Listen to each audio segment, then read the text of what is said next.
Hey, good morning, everybody. I'm Brian Wilson, your friend and retired radio buddy, and not Chris Hand. Chris Hand is off today. He returns on Monday, and I'll be filling in, by the way, next week for Dan Mandis, Monday through Thursday. So I hope that you'll tune in again next week when I'm filling in for Dano as he takes off to do some beach time. I want to start off this morning, this hour, which I think is the most interesting story that we have going right now, and is right now what is going on with Iran. Do we have a deal, or is there no deal? Deal or no deal? Howie Mandel. Yeah, I think we're close, but we've said that before, and it really, these things get very, very close and then they blow up. I think let's just explain why I think they blow up from time to time. Negotiations are going on. You're talking to somebody. You think they're the person who can cut a deal. But there's a power vacuum inside Iran. When you destroy 3 levels of leadership, then you have all of these lower level people are now vying to fill that vacuum and to become the future leaders of Iran. And so, you may have some Iranian Republican Guard guy over here who decides that he is going to launch off a drone or two. And nobody else in the structure may even know that he's doing it. There's a lot of rogueness going on there, and I think one guy can sort of screw up the whole deal when you're in the middle of these very delicate negotiations. And I think that there are many people working at cross purposes inside Iran. Hard to know if you're dealing with the right people. But I don't think that there is a unified leadership, and therefore any deal you cut with one part of the leadership, you may find that there are other people in positions of leadership around the country who don't agree. It's not as clean and clear as it was perhaps before. Now, was it right to take out the leadership? Yeah, it was the right thing to do. Absolutely, in my mind. But I got to tell you, it makes it more complicated to get a deal across the goal line when you have so many people vying to fill that power vacuum within Iran. I think that's what's going on. I mean, it was 24 hours ago when we were here yesterday that Trump was getting ready to pound the crap out of Iran one more time because they weren't dealing in good faith. And I think before noon rolled around, he was saying, no, we apparently are very close to a deal. He called off some pending strikes. We were really close to launching these strikes. Here is what Trump said, later after our show yesterday. They will not have a nuclear weapon. They've agreed to that. There will be no, which is the whole reason, which is a big part of the reason. Is that going to be your agreement? They will not only not have, they will not purchase, develop in any way, in any way, shape, or form a nuclear weapon. They will not have a nuclear weapon.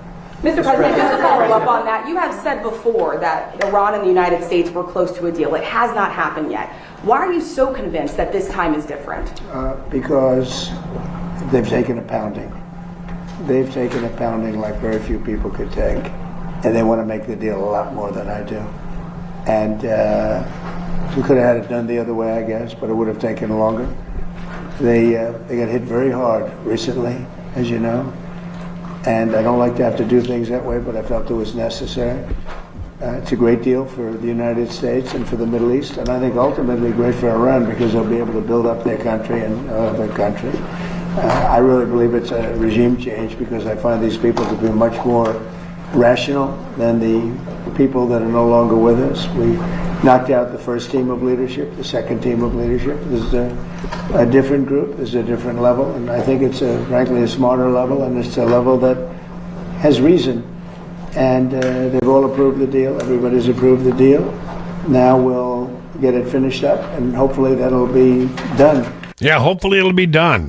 The markets like it. The markets are up. I think that may have something to do with a SpaceX IPO, but I think they are up dramatically this morning. West Texas Intermediate crude has, I don't know, let's see. I want to check because this has been very volatile this morning. Give me half a second. I'm going to give you the very latest numbers on that. West Texas Intermediate crude is going for, and I'm sorry, there it is, $87 a barrel. Brent crude is at 89. It wasn't long. This was well up over 100. So 87 and 89 at the current numbers.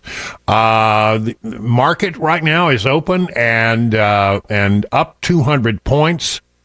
The Dow Jones Industrial Average 51,045. S&P is up 22. NASDAQ up 28. All screens are green here today. Gold is up $100 an ounce. Silver at $66 an ounce. I'm sorry. It's up $2.66. So, I mean, all the major indices are looking pretty good. Everybody seems to like it. Again, there is this SpaceX IPO. We'll talk about it maybe a little bit later in the program. That may be driving market enthusiasm and giddiness. But one way or the other, you don't see a market meltdown over the things that are going on here, and again, the price of oil and gas has come down. Here, Tennessee average today, the average price for a gallon of gas in Tennessee is $3.66. The national average is $4.10. But here's the thing: this really blows my mind. About the cheapest gas you can find in our area happens to be in Wilson County. $3.54 a gallon. So if you need gas in Wilson, go out to Wilson County and get you filled up. $3.54 a gallon. Davidson County is 18 cents more expensive. $3.72 a gallon on average. And you may find it cheaper. You may find it higher in different places. That's the average. But what amazes me is the gap between Wilson and Williamson County. Wilson, $3.54 a gallon. Williamson County, $4.13 a gallon. That's a full almost 50 cents more per gallon. That, I don't know. That is, in my estimation, that's hard to explain. How is it that there's so much difference in 40 miles? But it is. In fact, Williamson County gasoline is going for higher than the national average, which is very unusual. So there you have it, ladies and gentlemen. That is going on. Let me go through some of this stuff that we learned about what's going on with Iran. This from Breitbart.com. U.S. military was 3 hours from Iran's strike before Trump announced a deal breakthrough. U.S. military fully postured and just 3 hours away from launching another round of strikes against Iran on Thursday when President Donald Trump abruptly halted the operation and announced that a breakthrough agreement with Tehran was nearing completion, according to a report published Thursday night.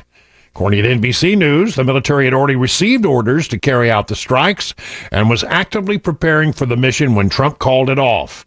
U.S. Navy vessels had adjusted air operations and readied munitions for the planned attack before the president announced the discussions with Iran had reached the country's highest levels and the framework of the deal had been approved. According to the report, strikes were being prepared for Thursday night, closely resembled those carried out the night before. Officials said Kharg Islands, Iran's main primary oil export, was not among the planned targets, despite Trump's public threat earlier in the day that the United States would eventually take control of the island and other Iranian energy infrastructure. So there you go. That we were 3 hours away. In fact, I heard that some bombers had already been launched and were turned around mid-flight. Trump says Iran deal is close. This is from the Wall Street Journal, their take on it this morning, as of 7:37 Eastern Daylight Time.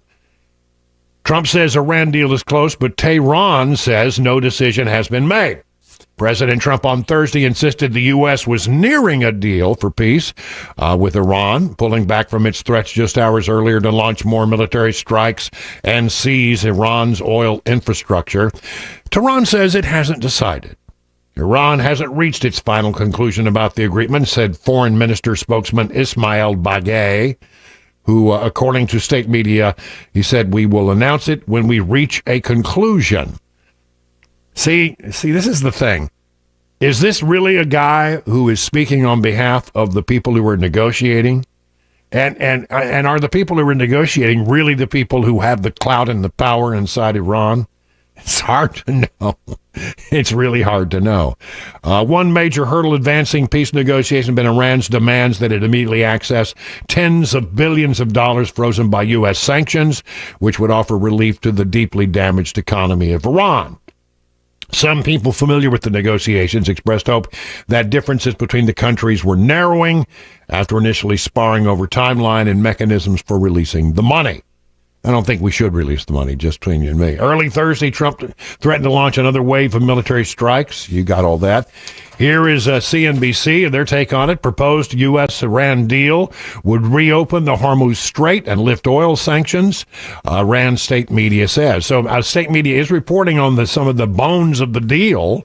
The U.S. and Iran could reportedly sign a peace deal as soon as Sunday, after Iranian state media said the draft deal included a commitment from the U.S. to lift oil sanctions and a commitment from Iran to reopen the Strait of Hormuz within 30 days. 14-point document, a memorandum of understanding, an MOU, dictates that final negotiations will not begin until the release of half of Iran's frozen funds, the suspension of Iran's oil sanctions, and the lifting of the naval blockade.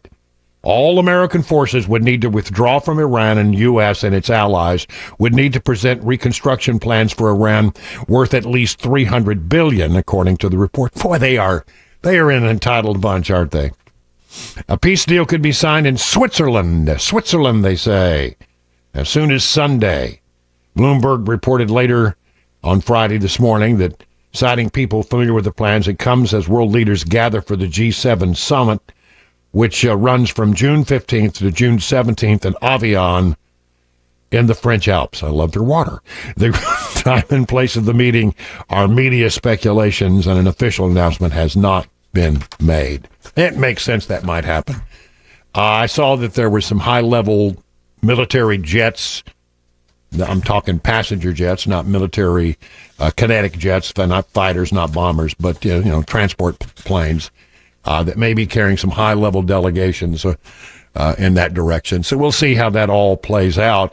At the end of the day, I think we are close. Trying to see if there's any other, take on that. No, I think that's pretty much it. I think that's where it is. I think we're close. I think it's still entirely possible this thing can blow up.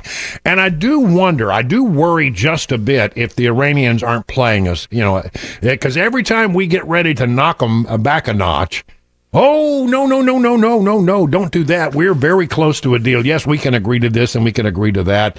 And Trump calls it off. Now, at some point, if they keep playing that game to kick the can down the road, it's to their advantage, understand, to kick the can down the road, because when we're not bombing them, they're out there digging stuff out of the bomb sites, and they're trying to find put together any kind of offensive capability that they can muster from what is left of their pretty heavily damaged military.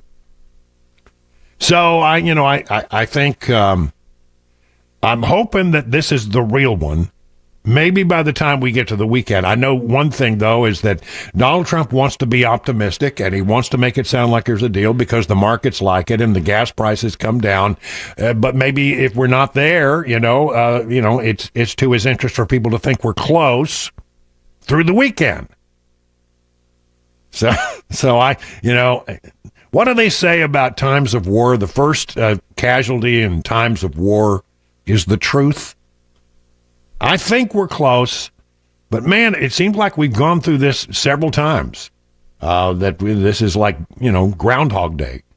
Every other day we're finding, oh, we're close. No, we're not. We didn't get there. Oh, we're close. Well, no, we didn't get it. Well, we're going to have to bomb them again. Oh, well, wait, we're close. I mean, this is the way it goes. It's been up and down. It's been a roller coaster. I hope that we're not being played by the Iranians, but at some point, I trust the president.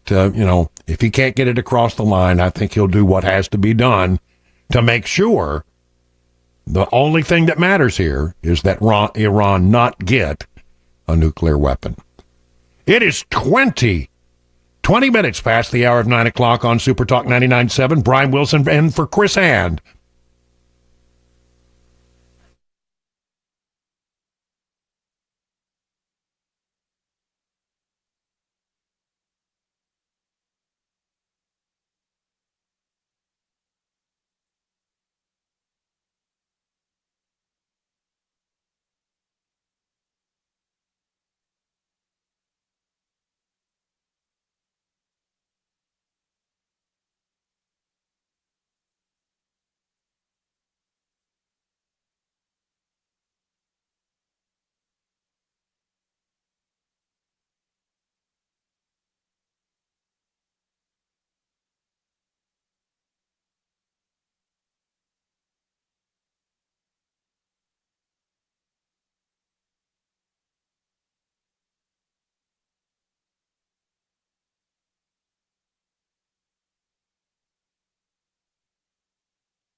ahead, some skepticism over a potential deal with Iran. We'll bring it to you at 9:30 on Super Talk 99.7 WTN. That's Joan Jones in the news closet. Good morning to you, Joan. Everything going well for you today?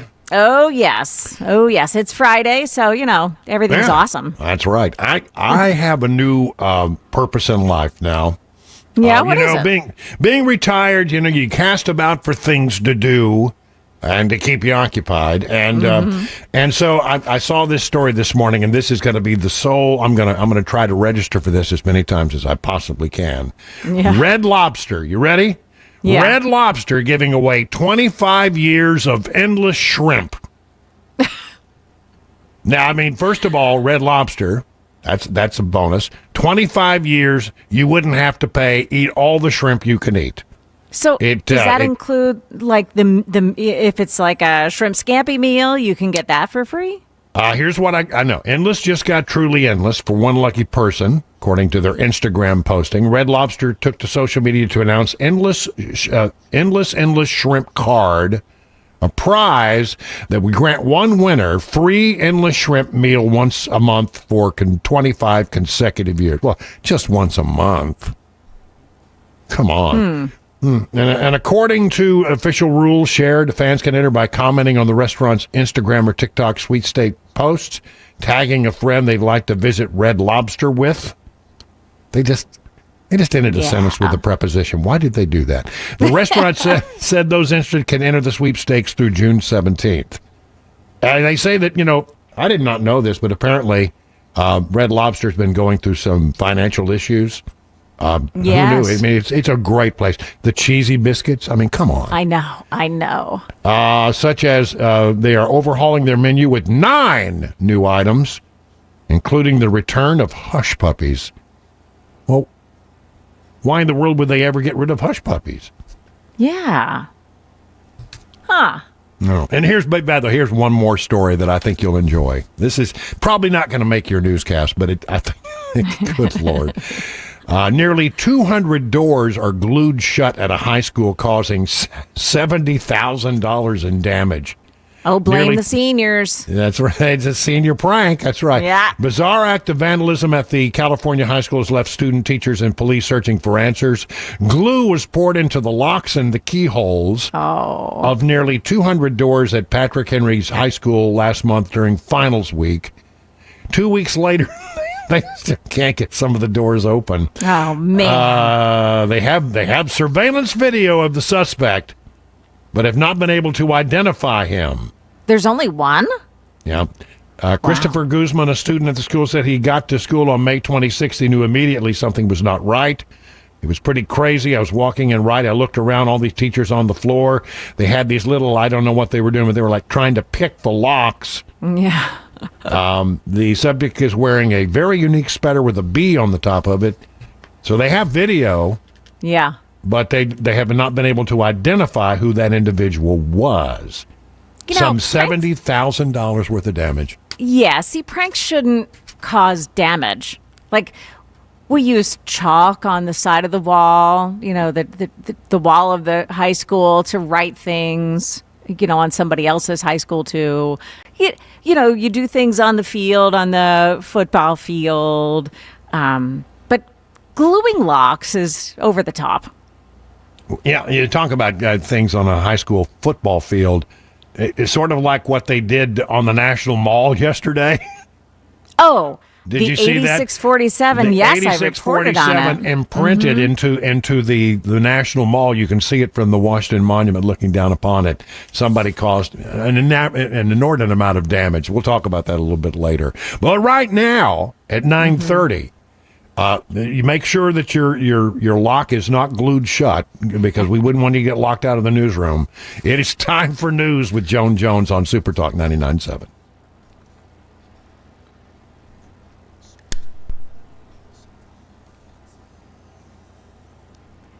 Good morning, I'm Joan Jones with your top stories. Well, the devil is in the details, and that applies to the deal that President Trump has been touting since yesterday with Iran. We'd have to see things like activities to open the strait start happening. Then I imagine there'll be a blockade reduction on the U.S. side so that you gain essentially trust in either side as they move forward through the agreed upon terms. Now, it's ABC News contributor and former Deputy Secretary of Defense for the Middle East, Mick Mulroy. We are keeping an eye on any new developments. Of course, we'll bring them to you right away. In Morgan County, Tennessee, residents there told they now can return to their homes after an evacuation order has been lifted over a train derailment. This happened in a remote area. 15 to 20 cars derailed, and several of them contained ethanol. Out of an abundance of caution, officials evacuated homes in the nearby area. So far, no word on the cause of that derailment. And apparently, President Trump is not giving up on his name being plastered on the Kennedy Center in D.C. The president's name is supposed to come down and be removed from the Performing Arts Center by today, but late yesterday, the Justice Department filing a notice of appeal challenging a ruling that found the attempt to rename the center was illegal. The Justice Department is arguing that removing Trump's name now would, quote, impede the center's fundraising efforts. That is ABC's Mary Bruce. That's the latest news. Weather is next. I'm Joan Jones, WTN News.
Hey, this is Pastor Al, and join us on Super Talk 99.7, Sunday evenings from 7 to 8. We're going to look at the news from a biblical perspective.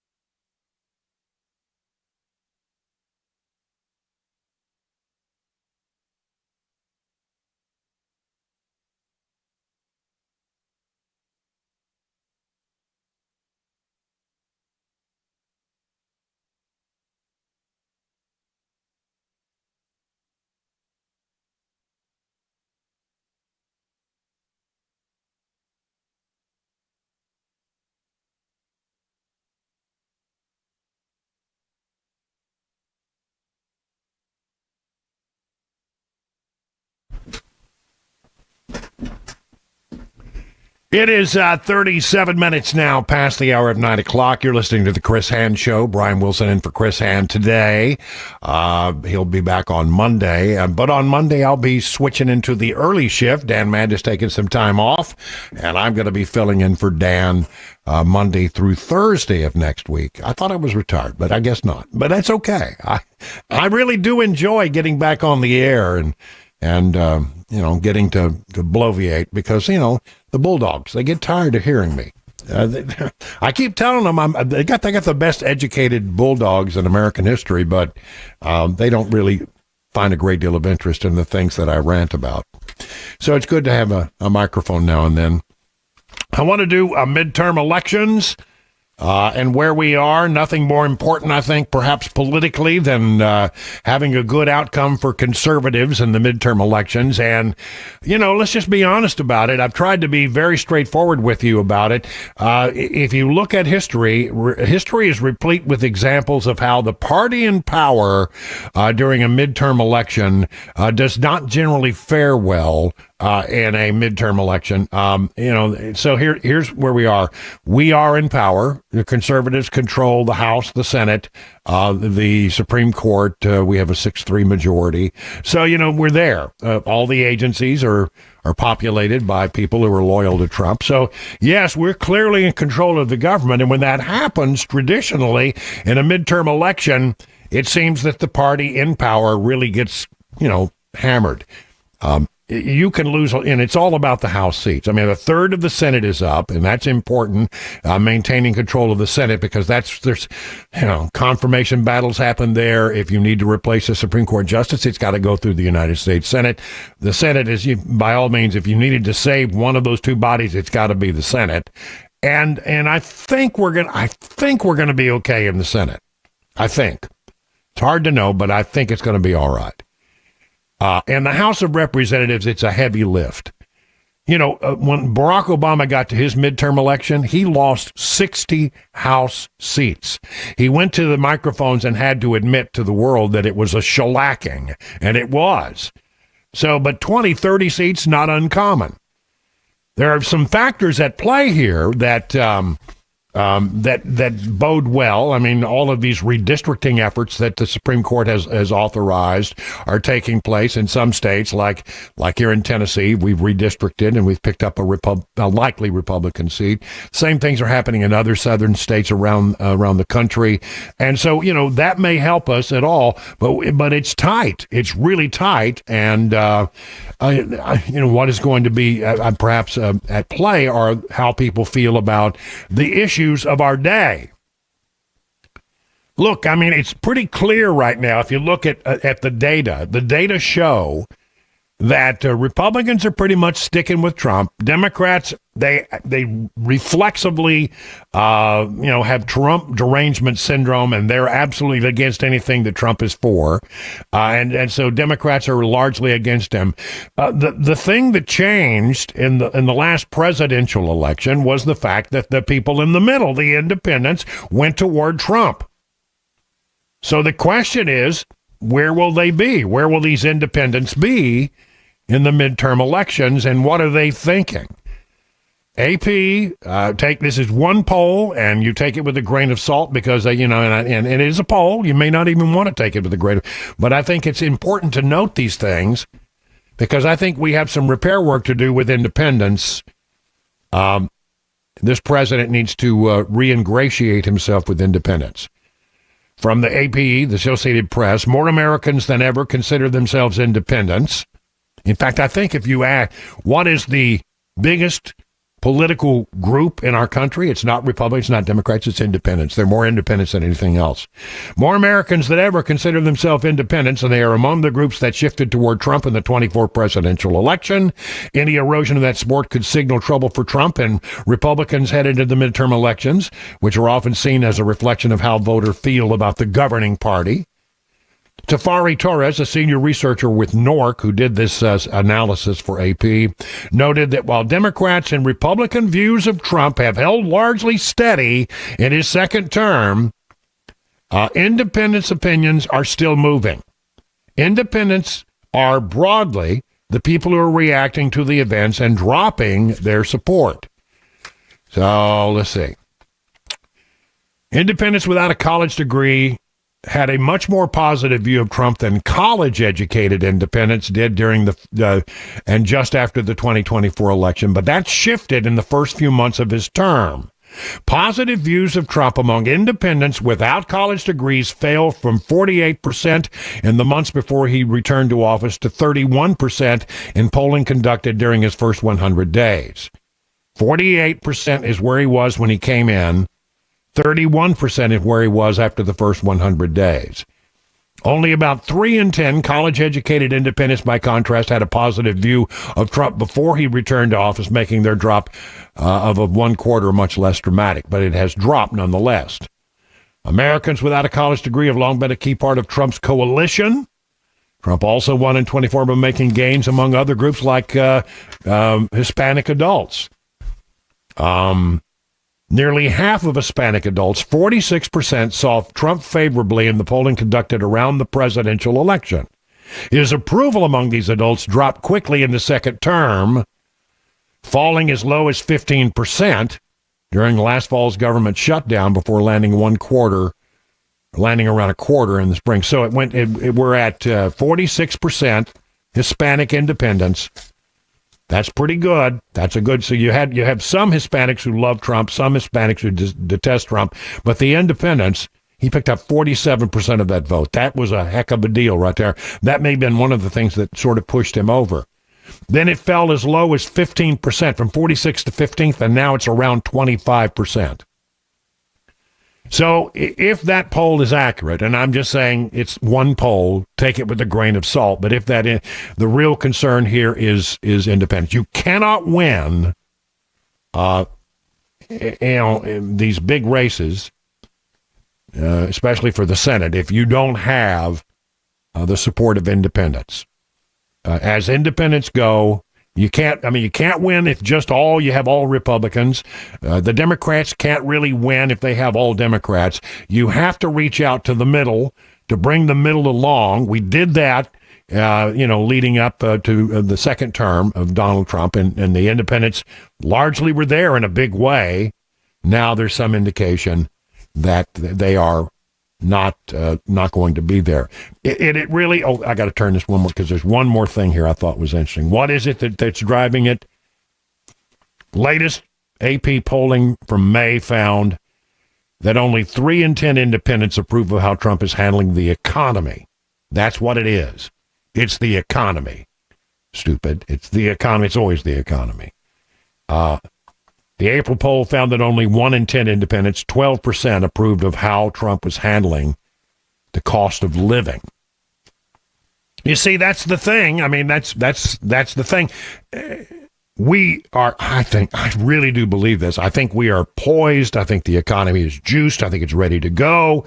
What has been a complicating factor is we had to go and make sure that Iran couldn't lob nuclear weapons at the world. And so to do that, we had to shut down the Strait of Hormuz. And when you shut down the Strait of Hormuz, you cut off 20% of the oil that comes out of that to the worldwide oil supply is shut down.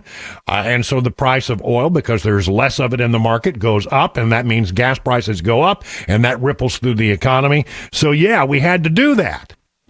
The question is, if we can get, as we talked to you earlier, it looks like we might have a deal with Iran that would end this thing. If we can get that done over the weekend, I think we're going to be okay, because I think gas prices will come down, and I think very, very, very quickly you'll see gas prices return to normal levels, and I think that means that the inflation rate will come down, and perhaps people can perceive that they are doing better. There are a lot of really good signs about the strength of this economy, but it doesn't matter how good the signs are to the economists. It's what people, independents especially right now, feel about the economy that matters. Perceptions and listen to this, is important. Perceptions in politics are often more important than reality. The reality may be this, but it doesn't matter if people perceive something different, and for some reason they don't perceive that the economy is working for them. Prices have gone up, mostly I think because of what we're doing in Iran, but I think that's going to get resolved. I think we're going to see a period of quiet prosperity. Here's something, though. that Americans do agree with conservatives on in a big way, and it's one of our big issues. A new poll has found that a clear majority of Americans support mass deportation of all illegal immigrants. 56% of Americans support mass deportation. This includes 77% of Republicans, 53% of independents, and 37% of Democrats. 90% of Republicans, 79% of independents, and even 71% of Democrats support deporting illegals who are criminals. 80% of Americans overall support deporting criminals illegally, criminal illegals. ICE, while Americans enjoyed their weekend, ICE enforcement were arresting murderers, pedophiles, child abusers, what the White House said. So, look, they're doing their job. And even though you see protests and you see controversy and you see, conflict on the streets of America where ICE is trying to do its job, those people are a small minority compared to the Americans who believe overwhelmingly that we're doing the right thing with immigration. It's what Trump ran on. I don't know why anybody's surprised that this is happening, but it is happening. And that's one of the issues. I'll tell you the other thing that I don't have any current data on, but I can tell you right now, one thing where conservatives are doing very well with the independents and other sections of the voter world is the whole idea that they want to have voter ID, the Save America Act, all that stuff. That's all very positive. We've taken 80% positions while the Democrats are trying to defend 20% who feel the other way. Look, that's fine. I will say that Democrats have an unerring ability at times to grab defeat from the jaws of victory. Plattner, perfect example. So we'll see how it all works out. Grassley, Charles Grassley, Chuck Grassley from Iowa, senator, older than dirt, but man, I've always liked Chuck Grassley. What I love about Chuck Grassley is Chuck Grassley will not try to blow smoke. He will not try to spin you. He will not try to give you a bunch of hooey. He tells you something, he can back it up. He doesn't make wild allegations. He's, to me, a really good public servant. He says that Democrats want to rig the Supreme Court if they get in power in the midterm elections. If they get control of the Senate, they would most definitely will do this. So the Senate is where we really have got to put all of our resources here because we have to protect the Supreme Court majority because the Democrats want to pack the court.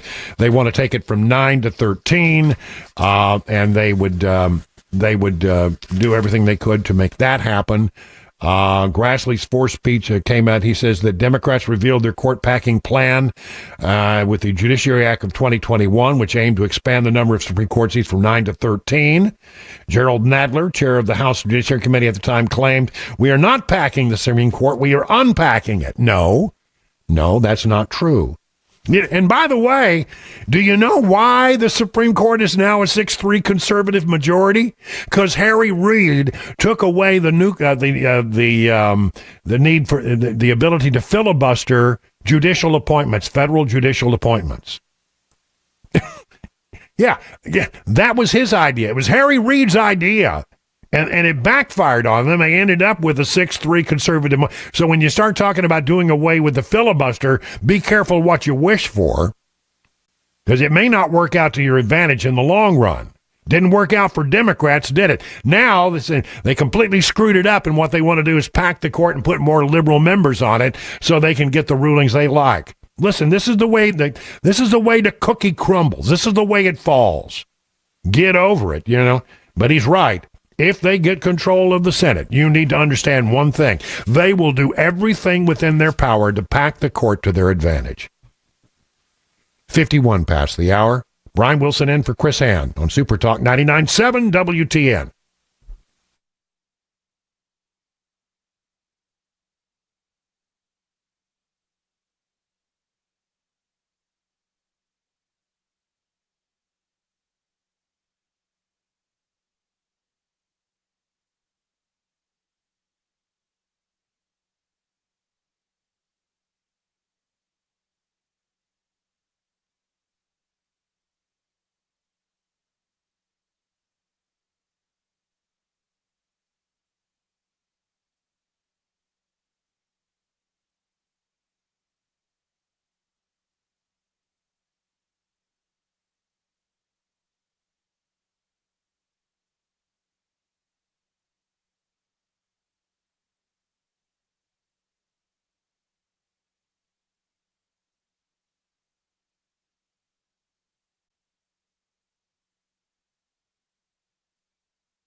Hey, it's Dan Mandis from Super Talk 99.7 WTN and Nashville's Morning News. I'm here with Chris from USS, United Structural Systems.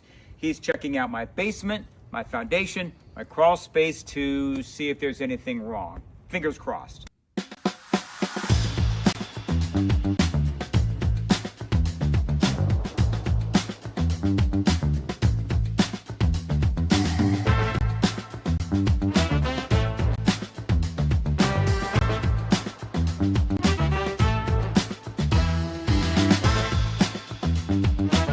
All right, so there's good news and there's bad news. The bad news is we found some cracks in my basement wall. The good news, I've got Chris here who's going to walk me through the next steps. Yes, so unfortunately, your house has been subject to the pressure of the dirt. The hydrostatic pressure, heavy dirt pushes on foundation walls, and you've got a little bit of what we call bowing. So that wall is pushed in a little bit. We have a lifetime warranty solution for that. So we install, usually in a day or two, this can be done in most situations. We install carbon fiber straps, which keep the wall from moving inward at any point in the future. It's a lifetime warranty for anybody that ever owns this house. So it's a quick and routine thing that we do, but it yields some long-lasting benefits. It's a great selling point if you want to sell your house. Absolutely. Good thing about our warranties is they're not only transferable, like the contract says, they're automatically transferred when you sell your house. So you don't have to sign any paperwork or even send us an email saying that you sold your house. Warranty would transfer to the next owner.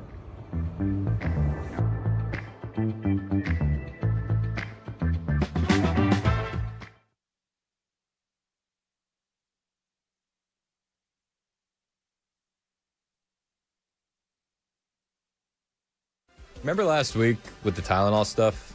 Yeah. Okay. And then Britain, they came out and they said, don't listen to anything Trump says. You remember that? Don't listen. Don't listen to the orange man. Tylenol's totally safe. And then we were like, well, should we listen to Tylenol? Because they said don't take it while pregnant.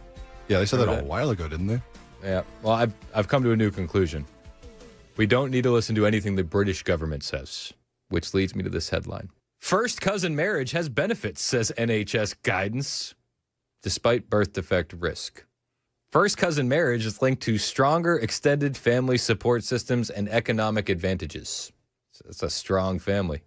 Now, it's important to point out the real reason that they're doing this is because they've been culturally invaded by Muslims. I know. Listen, it's uncomfortable. People don't want to talk about it, but we'll talk about it. Diversity is our strength. Yikes.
Getting ready to rumble on the White House lawn. That's coming up in the news at 10 o'clock on Super Talk 99.7 WTN. All right, thank you, Joan Jones. She'll be along in just a moment with all of your breaking news headlines. Again, the big story this morning is the White House says we are very close to a deal with Iran, maybe signed this weekend. Tehran, at least some sources within Tehran are saying, no, not so fast. We haven't agreed to anything. Well, we don't have a deal until we say we have a deal. And so the question is, are we going to have a deal or no deal? I think we're close, but who knows? We've seen this thing play out before. I want to very quickly tell you that, the truth is out there. And if you've been following the UFO UAP story, you know that the government's been dropping a bunch of documents into a website over at the Department of War website that date back. I mean, some of them date back to the 30s and the 40s and the 50s and the 60s and the 70s. But there are some documents that came out today, and we're still going through them trying to figure out what's in them. But I mean, let me just give you an example, if I could, of what are in some of these reports. Here is something from February of 24, so not that long ago. On February 2024, at approximately 11:25 a.m., a former U.S. Army intelligence officer, along with 4 other members of his unit, observed a UAP over the Cheyenne Mountains as they exited their office building. The object was potato-shaped, with distinct edges, and appeared to look painted in a creamy, whitish, opalescent color. It was somewhat translucent, with a slight shimmer. The object was made up of what can only be described as articulating fish scales, or panels that were non-symmetrical, non-overlapping, and irregularly shaped. The object itself was perfectly still, but each panel of the object shifted in slow waves, starting at different points of origin, but at the same time. After approximately 2 minutes, the object vanished. Specifically stated that the object cloaked into space of time it took to turn a head around, and that there was no shadow. I mean, that's just one. There are hundreds and hundreds and hundreds of documents and audio clips and video clips that are now being, put in the system. Are they real? I mean, we don't know, but I can tell you there's a lot of them.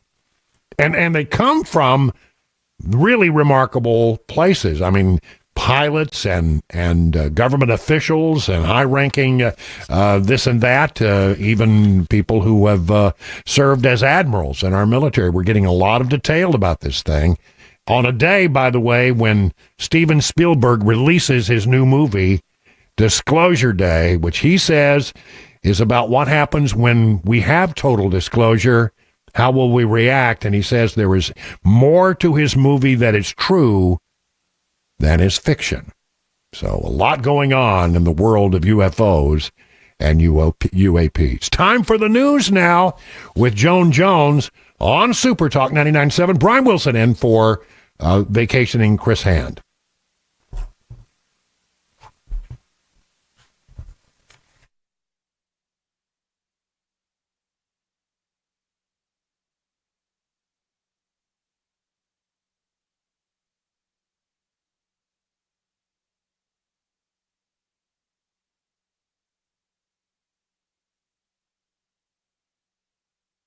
The Trump administration is cutting off funding for homelessness in Los Angeles.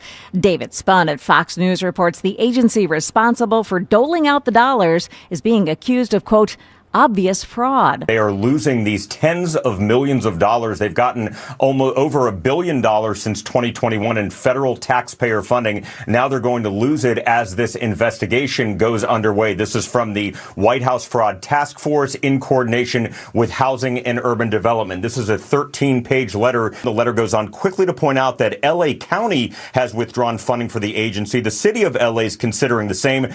That letter detailed conflicts of interest, financial mismanagement, fraud, and a lack of oversight from that homelessness agency.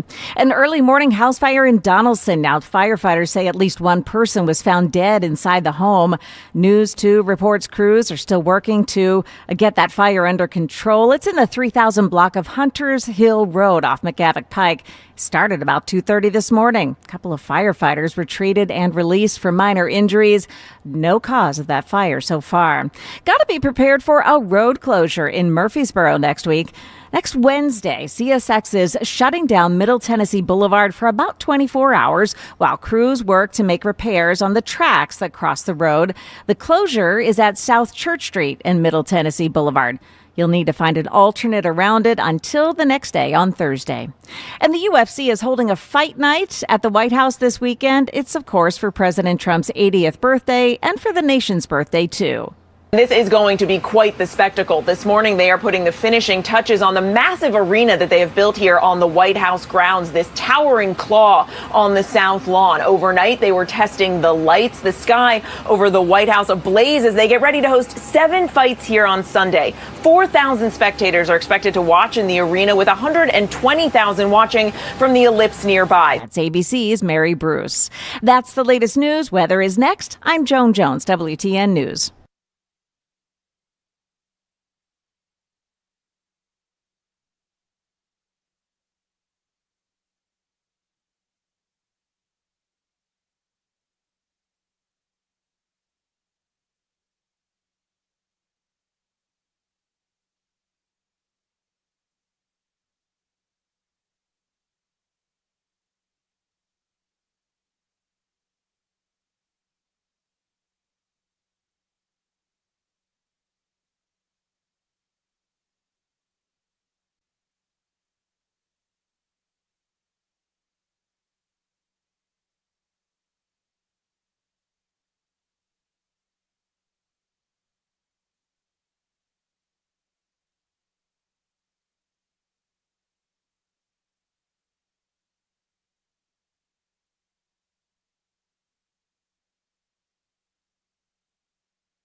Hey, this is Chad Rowland with RTM Roofing.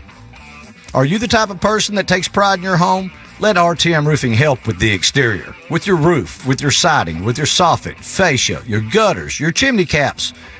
Home insulation now, too. Call RTM Roofing at 615-500-0751 or go to rtmroofing.com, scroll to the bottom and fill out the contact card. Let RTM Roofing help you get ready for summer.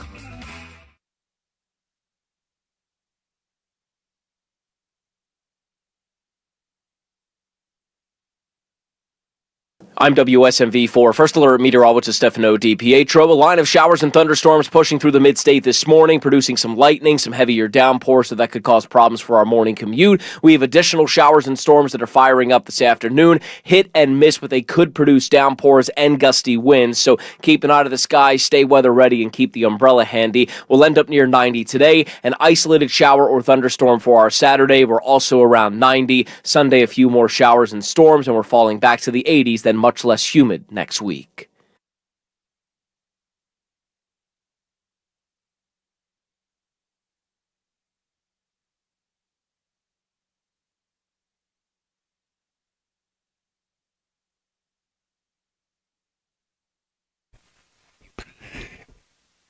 Well, good morning, everybody. Almost 6 minutes past the hour of 10 o'clock on Super Talk 99.7. I'm Brian Wilson in for Chris Hand on this, the 12th day of June, Friday. That's right. Get it ready for a nice weekend. Enjoy your time. We're doing all kinds of news and information you can use here this morning. Just a programming note, I'll be in here today. Chris returns on Monday. However, next week, I'll be filling in for Dan Mandis, Monday, Tuesday, Wednesday, and Thursday of next week. Dan taking some well-deserved vacation time, and I'll be with you all next week. So much going on. Glad to have a microphone. Glad to have your ear. These data centers, the data on the data centers are not good. These data centers, look, I don't have a problem to some degree. I have some concerns. Let's put it this way. I have some concerns about AI. I think that if we're not careful, it can get away from us, and we need to be careful. But I also see the benefits. I mean, I'll give you an example of something that is very positive about AI. Its ability to do analyses in the medical world of people. You put in all of your complaints. You take all the medicine that you're putting in there. You let the AI work on it, and it comes up with diagnoses sometimes that doctors might have missed. It's no substitution for a doctor, but it's a nice tool for the doctor to consult to give him ideas of things that he might want to consider, might want to explore, tests that might want to be run. I mean, that in itself, it will save lives. AI is going to drive our cars. AI is already changing the world. And they say that, and remember when we went through the whole thing in schools, and we were these Texas Instrument calculators that were like $100 to buy one. I remember I saved to get my calculator, well, should we let kids use calculators in school? They're not always going to have a calculator in their pocket, but of course we do. And I sort of think AI is like it was back then. A lot of people thought maybe we should keep it out of the classroom. I think it can be an amazing tool. I know this, if I have any serious question that I want research done on, one of the first things I do is I go to AI and I do a little research and say, give me some ideas about this. It doesn't mean that I am going to blindly repeat everything that AI shows me, but it sometimes makes connections that I might not have made, and I find it to be a nice backstop when you're doing research to have, Grok and ChatGPT take a run at some of the things you're trying to figure out, and sometimes it really opens your eyes. Sometimes it can be a real wonderful tool. So I don't have a problem with AI. I do concern about if it ever gets loose and decides that it knows better than us. I think we've got a problem. But one of the problems that comes with AI is that it eats up a lot of data. You need these incredibly powerful data centers, and they are, well, here's the thing about data centers. They've been around forever, but they're becoming more controversial because they're building so many of them in communities right now to handle the load of AI. And a lot of people don't want them in their backyard because they burn a lot of electricity. They use a lot of water. They make noise. And here's the case that is emblematic of all of that. The battles that are going to be taking place is happening right here in our own backyard in Nashville, where they want to build a data center over near the Nashville Zoo. Unprecedented crowd packed Metro Nashville's Planning Commission, according to the Tennessean. As hundreds of residents turned out to oppose data centers, many galvanized by a controversial project next to the Nashville Zoo. Hundreds. Speaker after speaker urged city leaders to slow the industry's expansion, adopt stronger regulations, and stop a proposed South Nashville data center next to the zoo that critics say is far larger than originally disclosed. Resident Grace Renshaw expressed concern about the noise impact on animals in the zoo. Data centers never sleep. The noise is constant. More data centers would mean another mile in the quest to make Nashville as unlivable as possible for permanent residents. Well, if you want to look, I sort of can agree that although I'm not against data centers per se, maybe we ought to rethink where we put them. Anybody who's planning a data center and decides that they're going to put it right next to a school or a zoo, I think you have to ask them, were they actually thinking this through? Why would you want to do that? But so I'm not against the idea of data centers per se, but here's what I am concerned about. We need them. It is inevitable that we're going to have AI, and so you're going to have to build these data centers. So I would simply say build them in other places, but here's the problem. I guarantee you, if somebody was going to build a data center right outside of bucolic Watertown, there would be a hue and cry. Not in my backyard. You got to do it. You got to do it in Williamson County. Hue and cry. Those folks are not going to stand for it. So where do they go? I think they should go to very remote areas, but there is a reason to have them in certain places and to spread this out all over the country. I remember it's probably about maybe now it's been 10 years ago. I was driving through the wild remotes of Wyoming. I was out in the middle of nowhere and driving. I'd never been to Wyoming, and it is just the most remote, amazing country. Nothing for miles and miles and miles and miles. And I come up over a slight rise, and there is a big steaming factory. There is steam coming off of this thing, and it is acre after acre after acre after acre of buildings. And I turned to my guide. I said, "What's this?" "Oh, that's where your pictures are posted. If you post your pictures on and put them in the cloud, that's where they are. They live in that building." And apparently there are other places like this. This is nothing new. This has been going on for a while, but the need to support these very intensive AI queries requires that we need a lot more data centers. Now, I'm concerned about one other thing, and that is what happens if you've got a big data center that pulls down, gigawatts of power, terawatts of power, and all of a sudden we get into a situation like a huge heat wave. And they say, look, you need to be careful. We can have brownouts. Does the power get routed to the people to run their air conditioning systems, or does it get routed to the data centers? If you find yourself that, you need a lot of water, apparently these data centers, and I'll get some details here in a minute, they gobble up a lot of water to cool these things. Every query, I've read some things that if you do a sophisticated query on your computer, you've basically, used up a liter of water.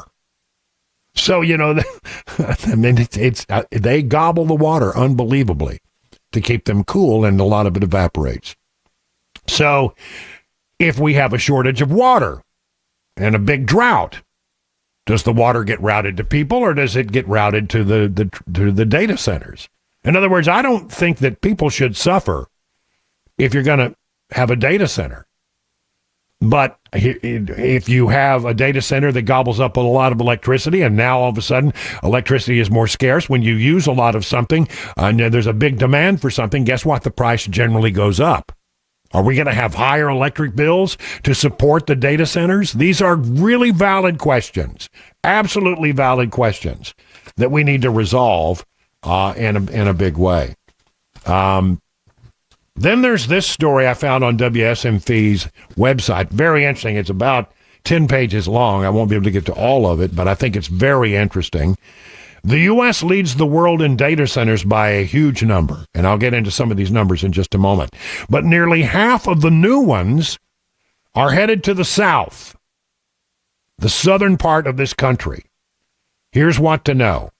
As data centers continue to emerge in Tennessee, here's your guide on what they are, where they are, and why they continue to be a major attacking point. Data centers continue to pop up. One area that accounts for nearly half of the thousands of planned construction, the South. Thousands of data centers already exist in the U.S., although the exact number differs among researchers. According to researchers at Statista, the U.S. leads the world in the overall number with nearly 4,200 data centers as of April 14th of this year. The 4,200 in America. The second highest number is the UK. They have 515. China ranks fourth with 369. So we are far and away the leaders in all this stuff, and we need to maintain that leadership. Pew Research found that the U.S. has more than 3,000 operational data centers with more than 1,500 in various stages of development. What is a data center? Here we go. They are essentially massive warehouses filled with rows and rows of computer servers that require both power and water to operate. What's different now is the development of artificial intelligence technology. There's been a huge boom in data center development. The World Resources Institute describes these facilities as the physical infrastructure of the internet. Data centers traditionally used to manage basic traffic internet. They're used everything from internet traffic to healthcare data storage to entertainment.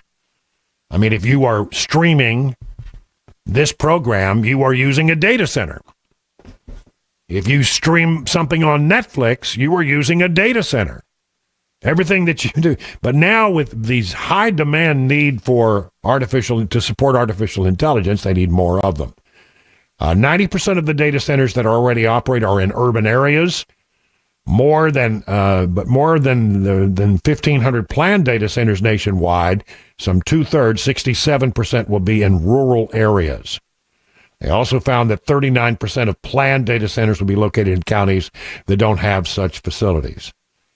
3/4 of the new developments are set for two regions, the Midwest and the South, with the South accounting for nearly half of all new construction. So they're going to be popping up everywhere, and it's going to be a story for us. There's just no doubt about it, because everybody's going to be NIMBY, NIMBY, NIMBY, NIMBY, not in my backyard. Then I want to get to this, pull this over. This is, like I say, it's 10 pages. How much energy do data centers use? As a whole, they account for 4% of total U.S. energy consumption by 2023. That is expected to rise to 9%. Now, you may say, well, that's not much. Well, when you try to add 9% to an already maxed out grid, it is something. Energy and water consumption greatly differ between facilities. So if you have an average sized data center, listen to this, the size of these centers could range between 20,000 and 100,000 square feet, require 100 megawatts of power. They typically have between 2,000 and 5,000 servers. If data centers were a country, the level of electricity would rank it 11th globally. On current trajectories, data center electricity demand could double to 945 terawatts of hours by 2030, nearly triple the combined annual electricity use of Pakistan, Bangladesh, Nigeria, and together home to more than 650 million people. Here's the water quote.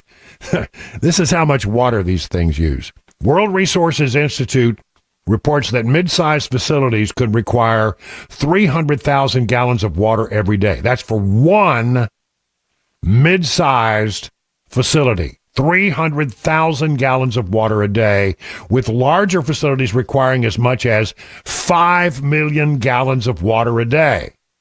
Recent estimates project that by 2028, AI-related data centers in the U.S. could require up to 32 billion gallons of water annually. This is enough to support roughly 360,000 households' indoor water use. Well, that's a major city in America, 360,000 people. And then there's some concern about pollution. In Memphis, where Elon Musk's XAI Colossus data center implemented more than 24 natural gas turbines on its property. They say put these big gas turbines, basically jet engines, that run generators to support them. There are concerns that on-site gas power and the diesel-fueled backup generators many facilities can have contribute to air pollution and worsen air quality. So, I mean, look, anybody who's against them is going to find a reason that they don't want one in their backyard. I would think that in some communities, not high population centers, they may look at it and say, well, that brings jobs to us. That's a good thing. Let's develop those. But I think a feeling that a lot of them are going to be very, very controversial as we learn more about the amounts of electricity they require, the amount of water they require, and what comes when you put one of these big data centers. I am not against data centers, and I'm not completely against AI. I have some concerns, but at the end of the day, we're going to have to figure this one out. And I think it's become a big story for us because, as you heard, about half of the new construction of data centers is going to happen in the South. And as I checked last time, Tennessee is in the South. They're going to be in our backyard. We just got to figure out which backyard they're going to be in. 21 minutes now past the hour of 10 o'clock on Super Talk 99.7 WTN.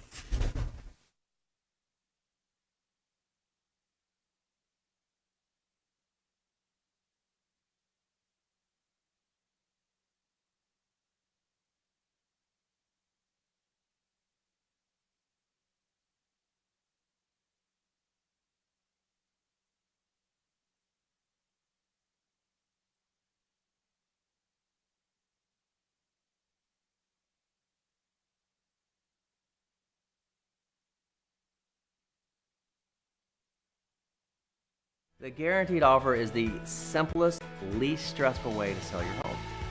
You go to our website, you fill out a quick form, we set an appointment, we bring you an all-cash offer.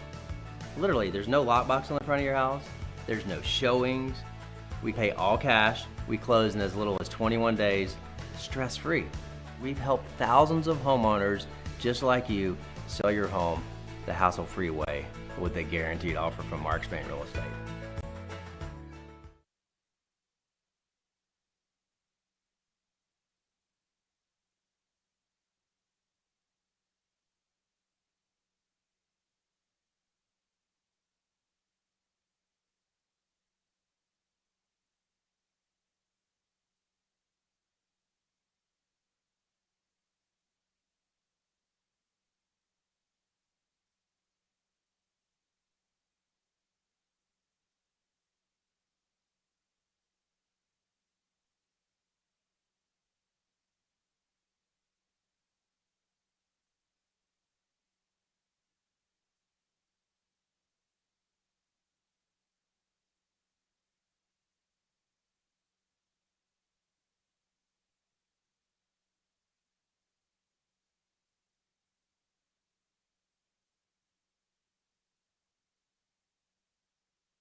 All right, we've got rain falling, and we've got a crash in the way, drivers. This is in Murfreesboro. 840 going eastbound, actually going westbound, is going to be closed now.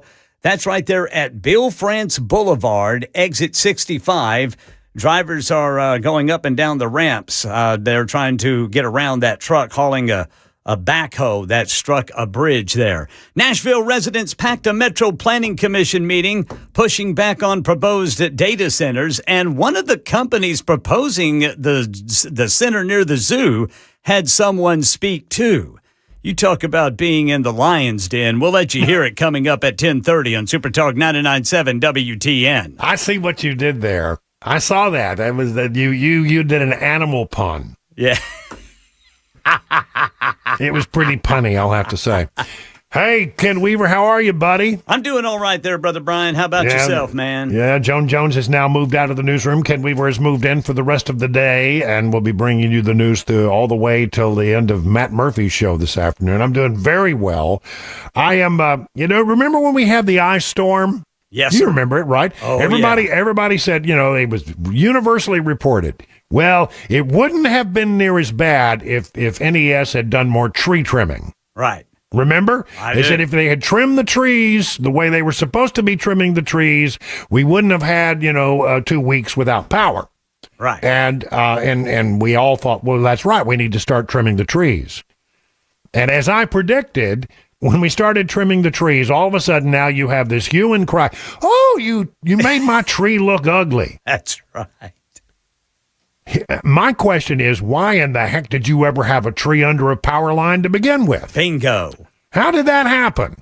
Who allowed that to happen? And honestly, it's not the fault of a lot of homeowners, because builders do this to homeowners. They build a new house and they put in some trees, and they don't. I look at, why are you planting a tree there? It's right under the power lines. Eventually, this is going to be a problem. Going to be an issue. Yeah. And so now apparently people are complaining that, you're trimming the trees too much. Well, which is it? Do you want to have electricity when we have an ice storm? Or do you want to have a perfectly, fine looking tree? I mean, I understand they look goofy, but my question is, how they wouldn't need to trim them if you had not planted them directly under the power lines. Bingo. I mean, you can't win for losing, man. You can't. I mean, look, we have to make a call here. Listen, I'm in favor of trimming the trees. Yes, sir. I'm in favor of cutting a lot of these trees down. Put them somewhere else, but just don't put them under power lines. Right. I don't understand how this is so simple. Don't plant trees under power lines. And there's one other tree rule that I have. What's that, brother? And it's too late for me. But save yourself. Do not plant Bradford pear trees on your property. Oh, man, I hate these trash trees so much. So much. What are you going to do about them, Brother Brian? No, I mean, nothing, because I tell you, I got about 10 of them on my property. They were about 20 years ago, about 25 years ago. New builders were planting them like crazy, because the word was, well, plant you some Bradford pears. They grow really quick and they'll be big before you know it. Yeah. Because nobody likes to look at little scrawny trees, right? Right. So, but as we did it, we come to find out they're not a very good tree. The limbs break off pretty easily. They drop stuff. They smell bad. There's not a thing really desirable about the tree, except that you can get some shade out of them. But don't save yourself. Don't plant any Bradford pears. Yeah, you can get some shade off of them as long as you hold your nose. That's right. I took 2 of them down. And it was expensive, I will tell you. I won't go into how much, but it cost me an arm and a leg to get those 2 trees cut down. Yes, that is. They were in areas where they were starting to rub against the house and that kind of stuff. You know? Yes. Yeah. Again, I don't know what they were thinking when they planted them. I don't like them. I wish I could do something about them. But I got across the street. The utility company came in, and we've got a bunch of Bradford pears across the street, not on my property, that are growing underneath the power line. There we go. And they went in and they cut them, and they look goofy. And what are you going to do? Yeah. I want them cut. I want them trimmed. I don't want my electricity to go out. Just take them out. They just need to take them out. Well, the only thing it takes is a lot of money. Yes. And on that note, isn't it always back to that? I'll tell you somebody who's always good at money, and that's Ken Weaver, and it's time for Ken Weaver in the News on Super Talk 99.7 WTN. Brian Wilson in for Chris Hand.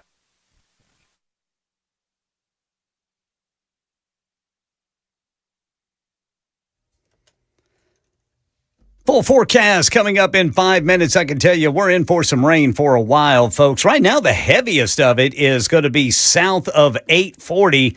Places like Lawrenceburg, Hohenwald. Boy, you are getting hammered by some heavy rain right now. None of this is severe storm activity, just some heavy rain. Nashville residents packing a Metro Planning Commission meeting last night, pushing back on a proposed data center near the Nashville Zoo. DC Blocks, the company proposing the data center near the zoo, had someone speak too. They support healthcare management system, financial institutions, governmental operations. Well, dozens of others don't agree, raising concerns about noise, energy use, long-term community impact. All for the benefit of the technology that is being utilized by billionaires and corporations to eliminate my generation's chance of getting a job by up to 30%. Yeah, the project backed by DC Blocks could expand beyond its initial footprint, which is adding to fears about its size.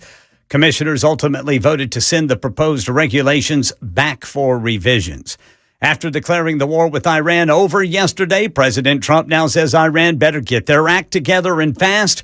Taking to social media, the president expressing anger over Iranian drone attacks on 2 ships in the Strait of Hormuz, saying they were rebuffed. ABC News White House correspondent Karen Travers. He did sound certain yesterday that there was such progress made that he was even talking about a potential signing deal with the vice president in Geneva this weekend. And sources say that the administration was actually planning for that. But the president just posted on social media calling into question where things stand right now. The newest listing on the NASDAQ is also one of the most valuable. ABC's Jim Ryan says SpaceX goes public today. They lost money last year. The valuation just 2 years ago was much, much lower than it is now. And the transactions that supported the valuation are very sketchy. That's the latest news. Weather's next. I'm Ken Weaver, WTN News.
It is 37 minutes past the hour of 10 o'clock on Super Talk 99.7. Brian Wilson in for Chris Hand on the Chris Hand Show. We are watching the situation with regard to Iran. The president says we're near a deal. The Iranians say, well, no deal yet. Looks like that maybe something could be signed this weekend. But we have heard that before. We have heard this kind of noise before, and it always seems to happen on a Thursday or a Friday as we're heading into the weekend. I don't know. Maybe we get it signed this weekend. I hope we do. But, one way or the other, we got very, very close to having another round of kinetic action aimed at Iran. And that got, yesterday we were talking about maybe taking over Karg Island. And today we're talking about how there may be a deal. Gas prices coming down, cost of oil coming down. The markets are just through the roof today. Last time 429 points in the green today, the Dow is. So whatever is going on, the markets and the economy seem to like it. Let's take you down, if we could, to the swamp. We're going to go swampalicious here on you. A lot of things happen in the swamp, and as you know, I worked in the D.C. area for some 31 godforsaken years before I escaped.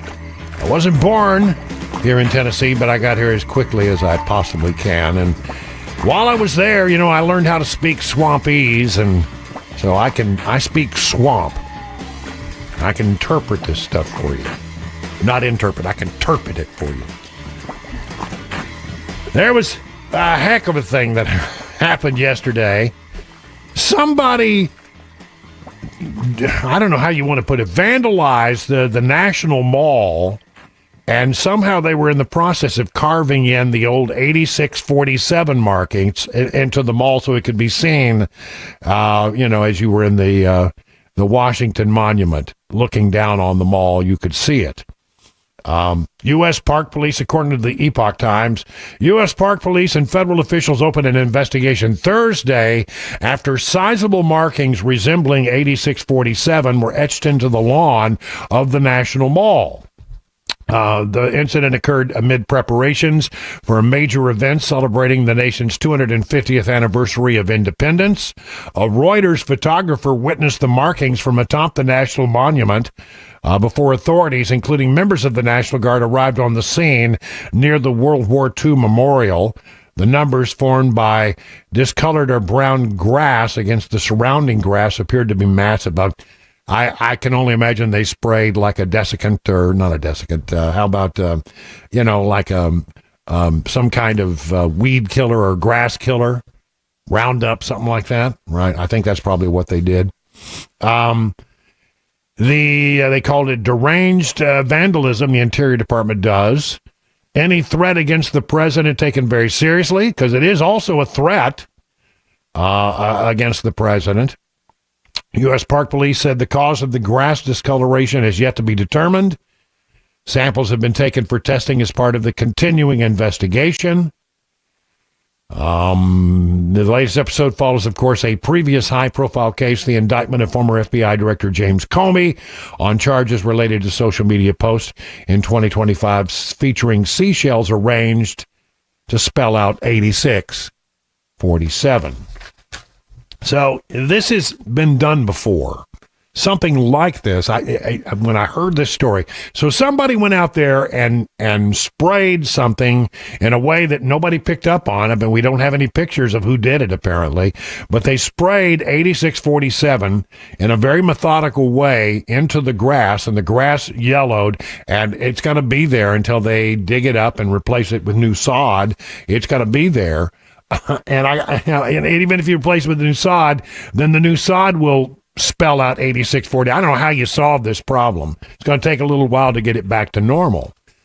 But the bottom line here is I look at this and I go, has this been done before? And I remembered something, and I was able to look it up. One of the greatest pranks in college football history. Ken Weaver, you will really love this if you're listening. The SMU Mustang Band playing at TCU, Texas Christian University, and at the end of the Mustang show, the show band, when they would do their halftime show, they would end in the formation of what they called the Diamond M for Mustang. And then they would be down on one knee. They would end the song, and then they would drop on one knee in a very dramatic way. And every single member of the band had placed ryegrass seeds in the cuff of their band uniform, in the pants cuff. And while they were down on one knee and the crowd is applauding, every member of the band loosened the seeds from their cuff and it fell onto the lawn. Well, so what happens is when it comes wintertime and the grass starts to go, a little brown, a little dormant, those ryegrass seeds, they'll grow in winter and they look vibrantly green. So in the middle of the football field is the giant Diamond M of the SMU Mustang Band. And it's there, and it took them a long time. No telling how much it cost them to dig that up and replace it so that you didn't see a competitor's logo in the middle of the TCU field. Isn't that something? Genius. I know. So this is not the first time something like this has happened. And I've got a pick. It's really quite something. And I've heard that this has been done. I wanted to say I heard something happen like this with Rice University one time. I'm not sure. But there it is. And when the grass started to turn brown, these bright green patches of ryegrass would grow up, in the shape of the Diamond M Mustang logo. Same thing that happened on the National Mall. Giant 8647 found marked in the grass of the National Mall. U.S. Park Police investigating. This is not far from the site of Donald Trump's UFC Freedom 250 event. Images from Earthcram show numbers on the lawn since at least Wednesday afternoon, with the number 8 appearing most clearly as brown grass. Deranged vandalism, it really is. Nearby, they were probably, I think the Reuters photographer was probably up in the Washington Monument to take pictures of the new reflecting pool, which has been redone. They cleaned out, I forget how many dump truck full of garbage out of the thing. It was full of moss and algae and goose poop. It was brown, it was nasty, it smelled bad, and it was leaking something like 40,000 gallons of water a day. And so they needed to do something about it, and so Trump went in there and put a special plastic coating. It is slightly blue, mostly black, and once they they coated it, they did it in $13 million. They did it in short order. They did it ahead of schedule and under budget, and all people can do is complain about it. So somebody goes by the other day and says, see, there's algae already back in the pool. And I got to thinking, I know a little bit about algae. I have a swimming pool. I know what it takes. And algae doesn't show up quite that quickly. So how is there algae in the pool? I mean, the detractors of Donald Trump, see, you didn't solve any problem. The algae is back. It turns out that the algae was in the pipes, in the water. And so some of it, when they filled up the reflecting pool with hundreds of thousands of gallons of water, some of that algae broke loose and made its way and floated to the top. But it won't last because they have solved that problem. But, they couldn't wait to find criticism. Finding something they could criticize about something that Donald Trump done has been really remarkable. Donald Trump should be given a great deal of credit for going around our nation's capital and trying to make it beautiful again. A lot of things have been done that don't get a lot of coverage, like they've been revamping the Interior Department in the Trump administration, revamping a lot of the fountains in Washington and a lot of the monuments in Washington, and cleaning up this and cleaning up that. And the town, from people, I haven't been there in a while since the inauguration, but I mean, already it was starting to look good, and it's looking better and better and better and better in the time since Donald Trump has been president, because he takes pride in it.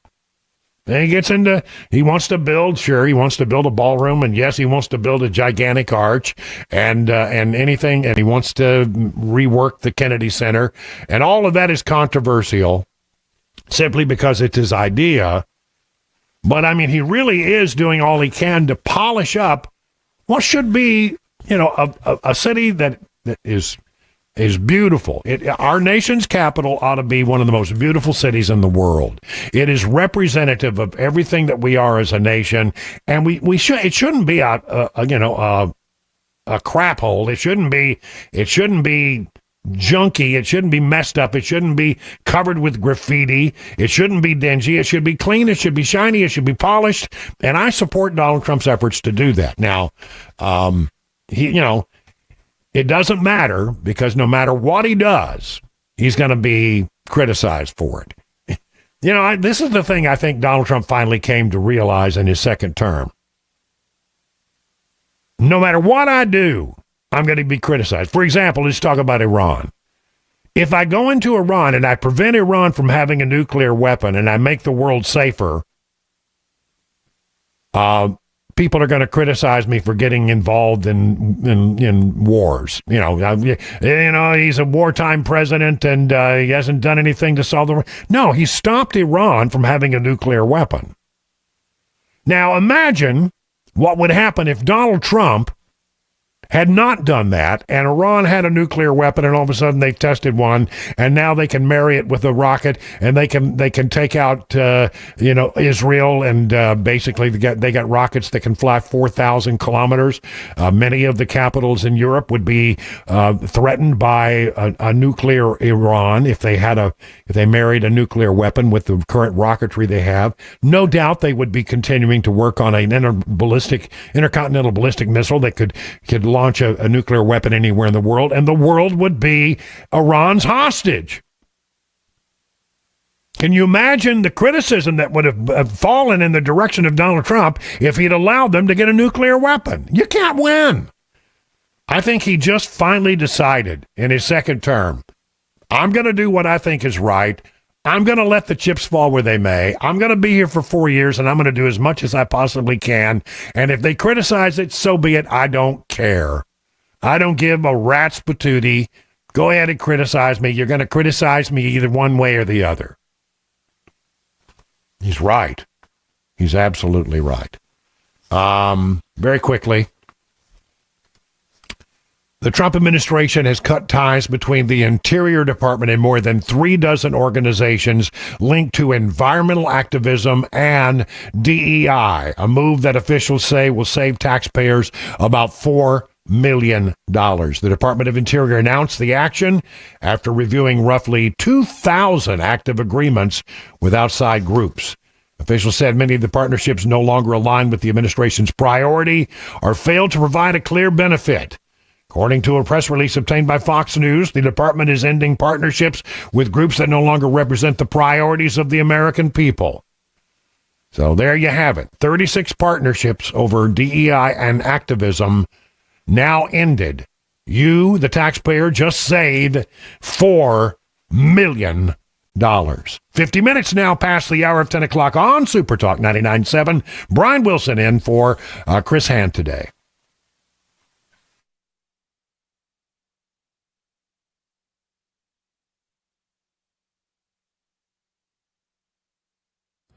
Hey, what's up, guys? It's Matt Murphy with Super Talk 99.7 WTN, and this morning we are out and about at my house, my brand new house that I've been talking about on the radio, with Nate from USS. What's up, brother? How are you? I'm excellent. How about you? I'm doing well. Good. We invited Nate out. Now, obviously, when you're a new homeowner, especially when you buy a house that's got a few years on it, you don't know what you're dealing with in terms of foundation. And I know that Nate knows a lot more about what I don't see and what I don't know about than I do. So bring the experts out and get them to check out your house.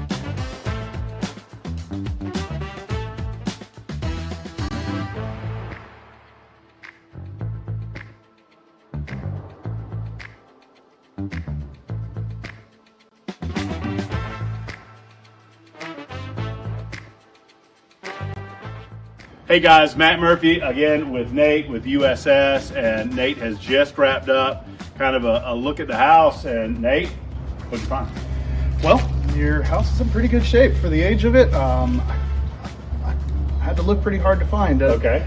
Your house being on a slope like it is here, I think we could do a lot of good by trying to terminate your downspouts a little little Okay. further from the house there. Okay. Roof water is the killer of foundations, and so if we can just get it to a positive grade to drain away from your house, I think that's real cheap insurance. You want to kind of get it out and downhill. That's right. Yeah. That's So the idea. make sure that it doesn't come right back down towards the foundation walls, causing issues, settlement, or leakage. Now, if folks are watching this video and they are like, we need to get Nate out to the house to do a look. I mean, it took, I watched you do it. It's, 30, 45 minutes, something like that. Yeah. To do a comprehensive kind of an examination around the house. And they just give you a call and schedule? Yeah, absolutely. You can call our main phone number, or you can call reach USSTN.com and Sure. schedule right through the website there. Our girls in the call center will get back to you just about immediately, Yeah. as long as it's during business hours. So This just makes a lot of sense, folks, for you guys to do an examination of your house like we've done, to check it out. I'm going to get those gutters done with Nate and his team at USS, and then we'll do a video and let you know how those look at the end of all of this. So thank you, guys. Hey, that'd be great. We appreciate you, brother. Matt, All we right. appreciate you.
Rain slicked interstates, and we've got crashes in the way. The right shoulder's blocked in West Nashville, 40 eastbound, just past exit 205.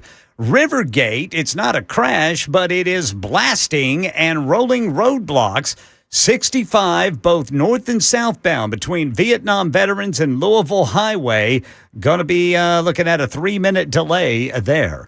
All of Middle Tennessee is under at least a level 1 out of 5 risk of severe weather today. Other parts of the nation have been hammered, and President Trump is getting fed up with Iran. We'll tell you about it at 11 on Super Talk 99.7 WTN. Thank you, Ken Weaver in the news closet over there, doing a bang-up job, giving us a prize of what's going on in the world around you, news you can use, and nobody better at what he does than Ken Weaver. We're glad to have him. Checks in the mail, Brother Brian. Yeah, listen, and it will cost you. It will cost you a lot. Just don't ask me to come take care of those pear trees. Yeah, no, but could you take care of my French bulldogs? That's little Grogu. we're breaking in a puppy, and we got Grogu. Everybody knows about Grogu. Oh yes, Grogu the Wonder. This is what Grogu sounds like. This is what it is to have a French bulldog, and now I got two of them. Because we have Grogu, and now we have little Bocephus. Little Bocephus. Bocephus, or we call him Bo. Bo is getting there. I mean, training a puppy is and training you look at a French bulldog, you say, look at those cute ears. Yeah. They are ears that hear, but do not listen. Exactly. They are just, when they get focused on something, they are absolutely, not paying attention to anything else in the world, completely distracted. They are just focused in a way, and you can call them till you're blue in the face, and they just will not come. They're like bulldogs in a china shop. That's right. So that's right. So anyway, that's most of my days these days is trying to train a very stubborn French bulldog puppy named Bocephus. I will say, though, that he's a sweet boy, and he's a pretty good-looking hound. I'm pretty much crazy about this dog. Here's the thing. In Tennessee, you don't need a permit to carry a gun. Most grocery stores want you to leave your sidearm at home. If you're 21 or older, you can carry a firearm in Tennessee, open or concealed, without a permit. But it's also true that private businesses can prohibit them inside. And so the question is, can you carry a weapon into a grocery store? This is what the Tennessean reports.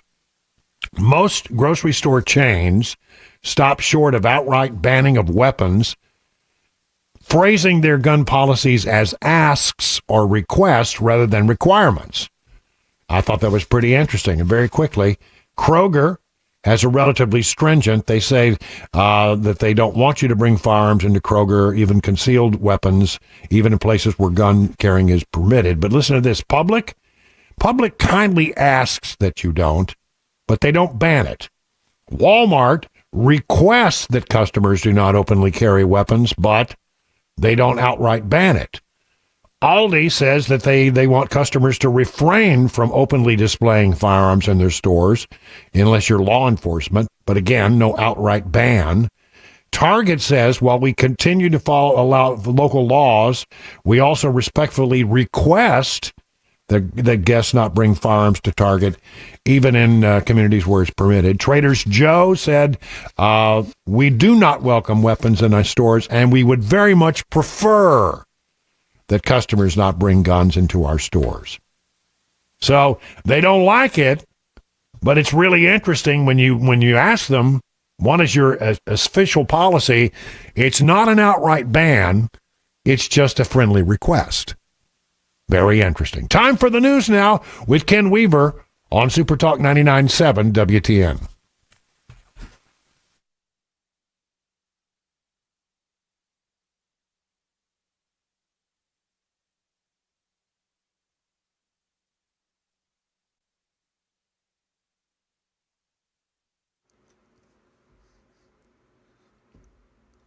Eleven o'clock on the dot. I'm Ken Weaver with your top stories. All of Middle Tennessee is under at least a level 1 out of 5 risk of severe weather today, but nothing like we've seen in other parts of the country this week.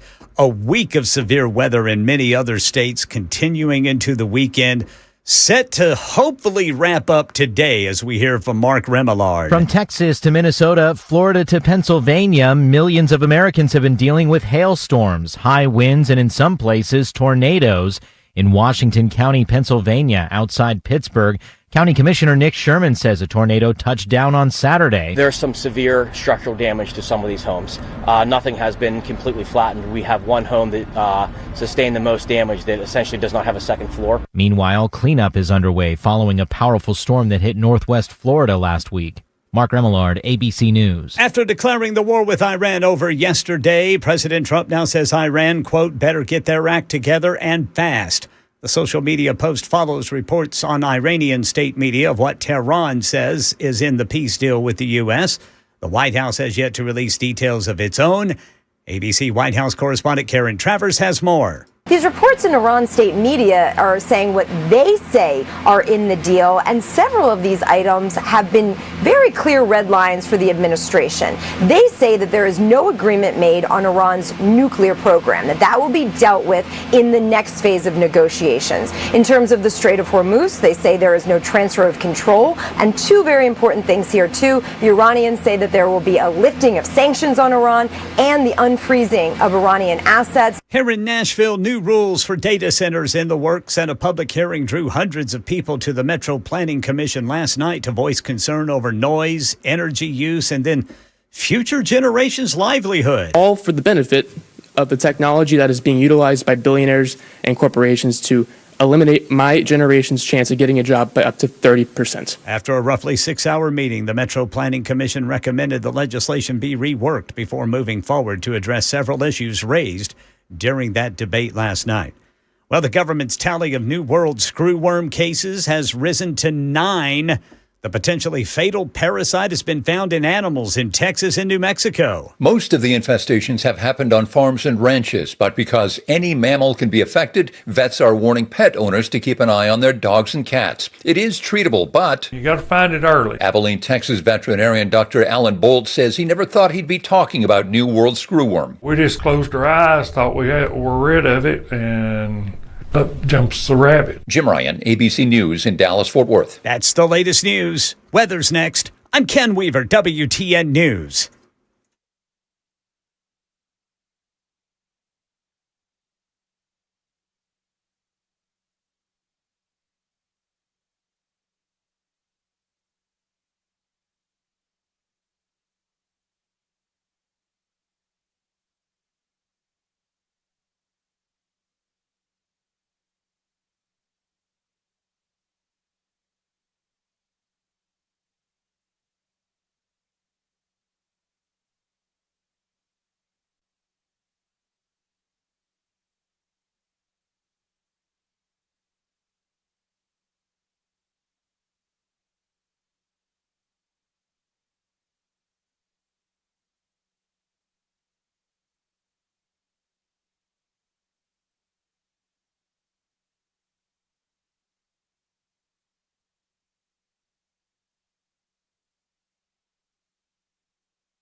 Good morning, everybody. 11:06 on Super Talk 99.7. Brian Wilson in for Chris Hand. This is the Chris Hand Show. Chris returns on Monday. A special programming note. On Monday, I'll be filling in for Dan Mandis on Monday through Thursday of next week.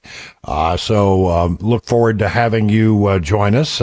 Dan taking a little vacation time, and I get a break from the French Bulldogs. Ken Weaver, are you there by any chance? Because I want to engage in a colloquy with the gentleman from Oklahoma, if he's there. Is he there? I don't know. Apparently not. I am fascinated, absolutely fascinated by Freddie, the German soccer fan who is touring America. This has been fun to watch on X. So you got, a lot of people came in from overseas. We got these World Cup games that are taking place all over our country, and a lot of them are happening in the South. And there's this guy, Freddie from Germany, who comes over and he's driving around the South, the southern part of our country, going to a bunch of these different games. And it's been fun to watch. He is fascinated and unenthusiastically excited about everything he sees in America. And it's funny, the things that he seizes on. Here we go. He's talking about, for example, last night we had a snack in New Orleans at a Waffle House. Unfortunately, we had to eat in a parking lot this time because they closed the dining area and only allowed takeout. And he's got pictures. He's in the French Quarter. He's driving through the state of Louisiana to New Orleans, and he talked about how beautiful the countryside is, and he's posting pictures. He before that, he was driving along the Mississippi Gulf Coast. He said, I didn't have time to stop and look, but the water looks great in the Gulf. I want to get there and try that out. He was listening to a radio station, and the radio station started talking about him and his trip across the country, and he thought that was pretty cool. Went to Buffalo Wild Wings. Loved it. Then, can you imagine the two things that I think have impressed, three things that have impressed him most: Walmart, Buc-ee's, and Outdoor World, the Bass Pro Shop. They said, hey, and he takes a picture and said, they sell rifles here. Yes, they do. Yes, they do. Goes to Mobile Bay. Anyway, it goes on and on. Fascinating. But what is really great is how this guy he's just in love with everything that he sees in America. Mostly, it's been from event to event to event. It's all about the fast food. He really loves American fast food. Anyway, and he's not the only one. There have been a lot of people coming to America. And, as much as a bad rap as we get around the world in foreign countries, everybody wants to come here. And when everybody comes here, they all say the same thing. We ain't got nothing like this in Germany. I'm reminded when I tell this story about being in China. I've told the story before, but it's one of my favorite stories, and it bears retelling. If you've heard it before, just bear with me. That's how it bears. It bears you bearing me to tell the story again. So I'm there, and it comes down to the last couple of days, and I want to go get some gifts for people back home, and I'm in Beijing, and I go to the concierge, a guy there who spoke pretty good English, and I said to him, I'm looking to go buy some gifts. Where do you recommend that I go? He said, Mr. Brian, because we'd become friendly over the last couple of days. Mr. Brian, there is a phenomenal new store. It is amazing. It is bright. It is shiny. You can get anything in the world that you could possibly desire. I mean, everybody is just raving here in Beijing about this new store. I said, sounds like a place I need to go. What's this place called? And he said, Walmart. And it's true. They were excited about Walmart, something that we consider an everyday experience. I said, oh, no, I have Walmarts in my backyard. I don't really need to go to Walmart. And so I ended up going to the Pearl Market to buy silk scarves and that kind of stuff. So, it's funny how we get a lot of criticism, but the rest of the world would die to be in America. They really would. Let's talk about Iran. This morning, we are said to be near a deal. It seems like every Thursday or Friday we're near a deal. And then, of course, the course of the weekend, it blows up and the deal falls apart. Here is from CNBC. Proposed Iran deal would reopen Hormuz Strait and lift oil sanctions, Iran state media says. This was posted at 6:06 a.m. 14-point document dictates that final negotiations will not begin until the release of half of Iran's frozen funds. See, the president's not happy that this deal is out, that the details of the deal are out, and this is probably what he doesn't want people to focus on, that we're maybe give them some of their money back. All American forces would need to withdraw from Iran, and the U.S. and its allies would need to present reconstruction plans for Iran worth at least $300 billion. Peace deal, according to CNBC, could be signed in Switzerland as soon as Sunday. Bloomberg reported, citing people familiar with the plans, if it comes as world leaders gather for the G7 summit, which runs from June 15th to June 17th at Avion in the French Alps. Time and place of the meeting are media speculations. An official announcement will be made soon. So there's that. Here's another story. Trump says Iran deal is close, but Tehran says no decision has been made. This from the Wall Street Journal. Report, this is from Breitbart. U.S. military was 3 hours from Iran's strike before Trump announced deal break. At this time yesterday, we were talking about how Trump was getting ready to pound Iran again. Was out to really hammer them because he felt like they were dragging their feet and playing us to be suckers. And then he got a phone call, and all of a sudden now he's saying, well, okay, I'll pull it back. But apparently planes were in the air. U.S. military was fully postured and just 3 hours away from launching another round of strikes against Iran Thursday when President Donald Trump abruptly halted the operation and announced that a breakthrough agreement with Tehran was nearing completion, this according to a report published Thursday night. According to NBC News, the military had already received orders to carry out the strikes, was actively preparing for the mission when Trump called it off. U.S. Navy vessels had adjusted air operations, readied munitions for the planned attack, before the president announced that discussions with Iran had reached the country's highest levels and that the framework of the deal had been approved. Here's what he said late yesterday. I mean, when I left there, we were getting ready to bomb them.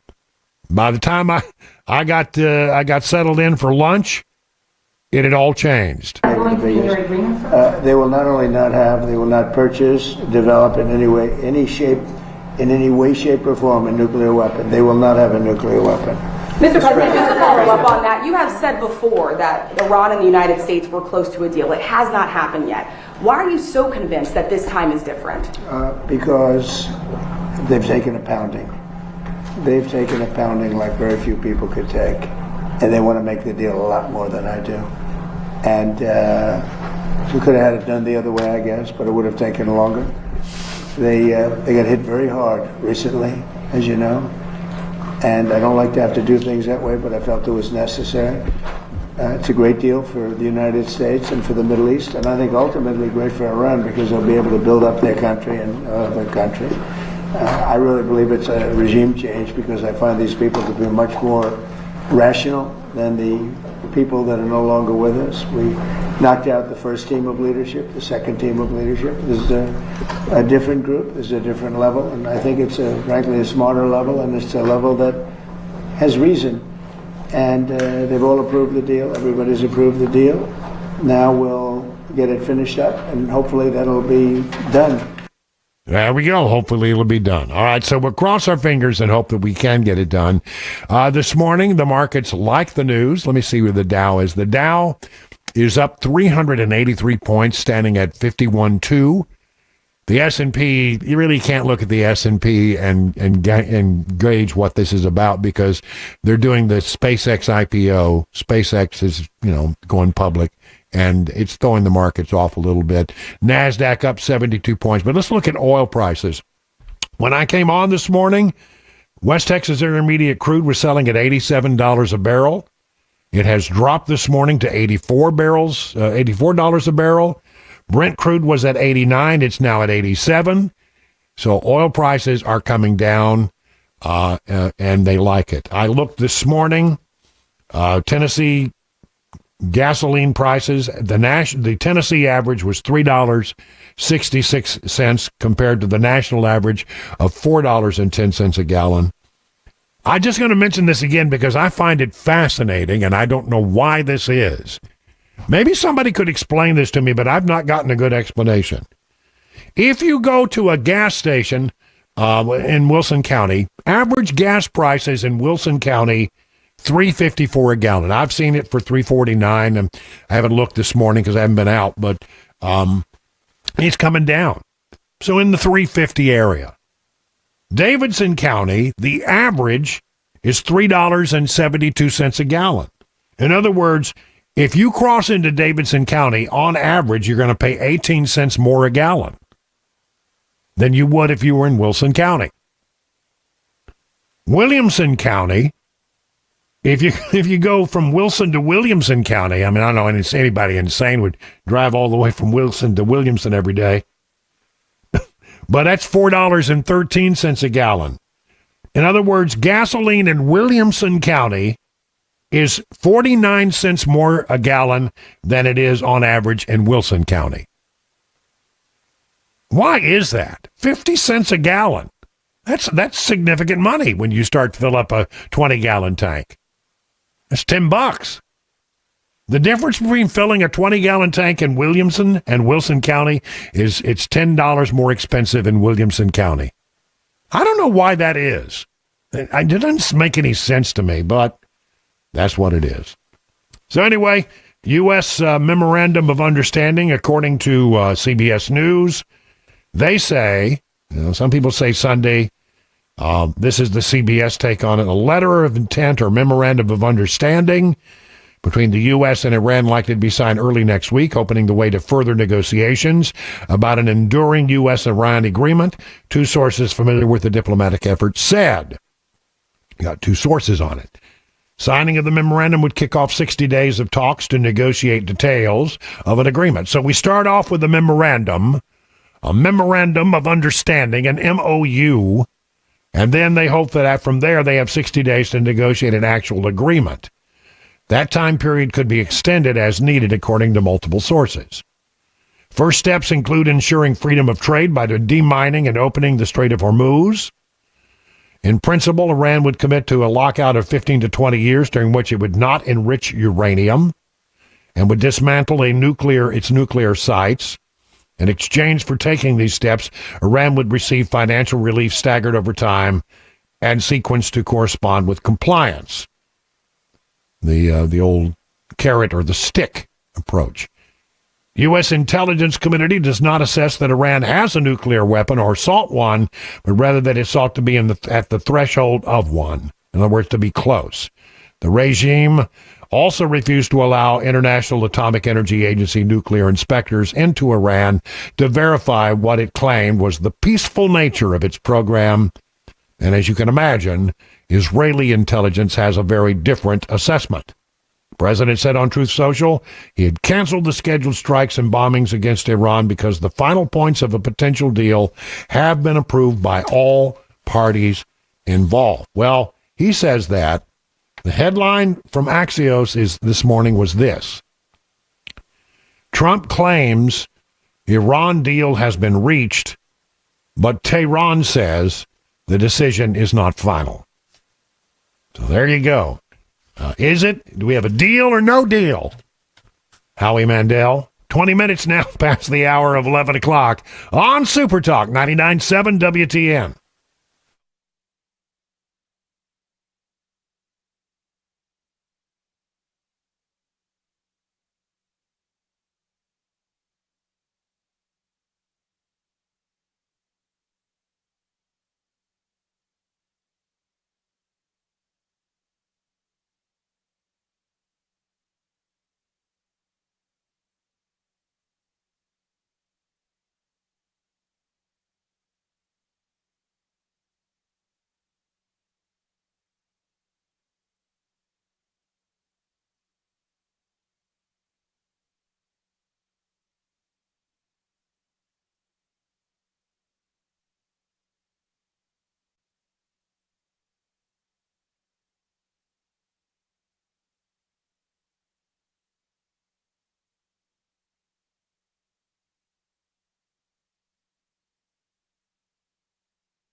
Texas police in a standoff with an active shooter in Midland, Texas. At least one dead. We've got the latest coming up at 11:30 on Super Talk 99.7 WTN. Yeah, that's in my old stomping grounds. Yes, sir. That's where I was raised, Odessa, Midland. Yes, sir. They used to say that Odessa was a place where you went to raise hell and Midland's where you went to raise a family. But they're having a bad shooting there. 11 people injured, one person killed in an active shooter incidents Friday morning in Midland. They have a suspect shooter remains barricaded inside a building. 9 victims have gone to the hospital. Hospital in lockdown, responding to the unfolding situation. This happened at a campus. I'm sorry. I'm not sure exactly where it happened inside Midland. Yeah, they're just saying downtown near a veterinarian clinic and a hotel. Interestingly enough, the Texas Rangers, Northwest Texas region, one riot, one ranger, have been called in, as has the Lubbock County Sheriff's SWAT team. Now, Lubbock, because I know this stuff like the is about 150 miles north of Midland. Yes. So, how do you get them there? Right. Yeah, I don't know. 4600 block of West Wall Street. This is absolutely downtown. They call it the Tall City, Midland, because when you drive up in the very flat plains of West Texas, you can see the tall buildings for a long, long way. And yep, it really if you ever watch the show Landman, you get a sense of it. Midland is where all of the major oil companies have their offices, and Odessa is where they service the oil field. So it's sort of, Odessa is more blue collar, Midland is more white collar, and quite frankly, they don't like each other.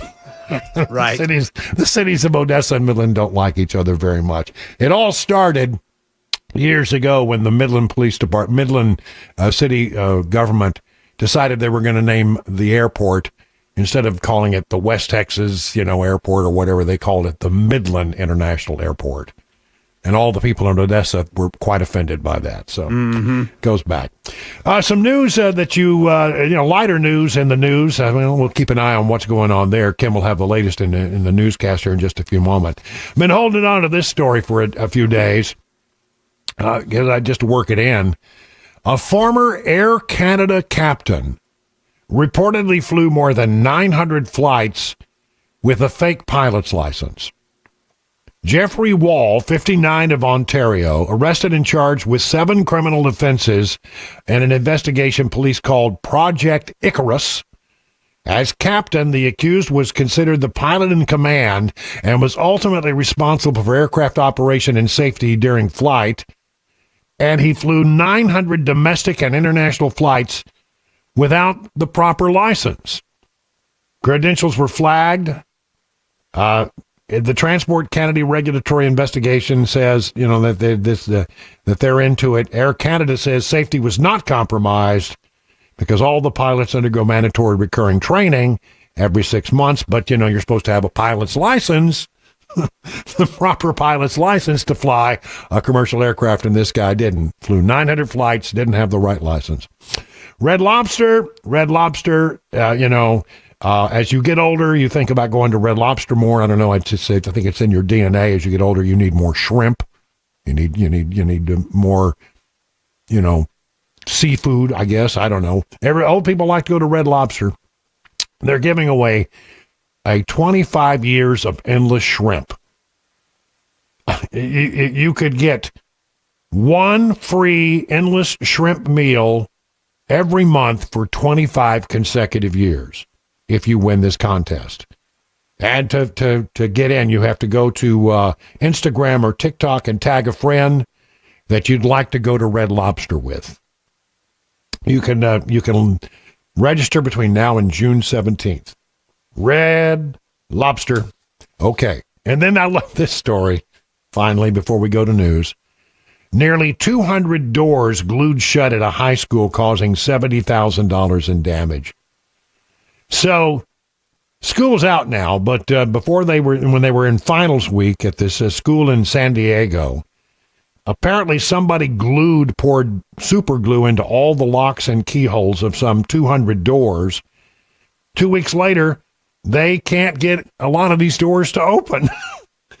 School police have surveillance video of the suspect, but apparently I guess he's wearing a hoodie or something. He's not identifiable.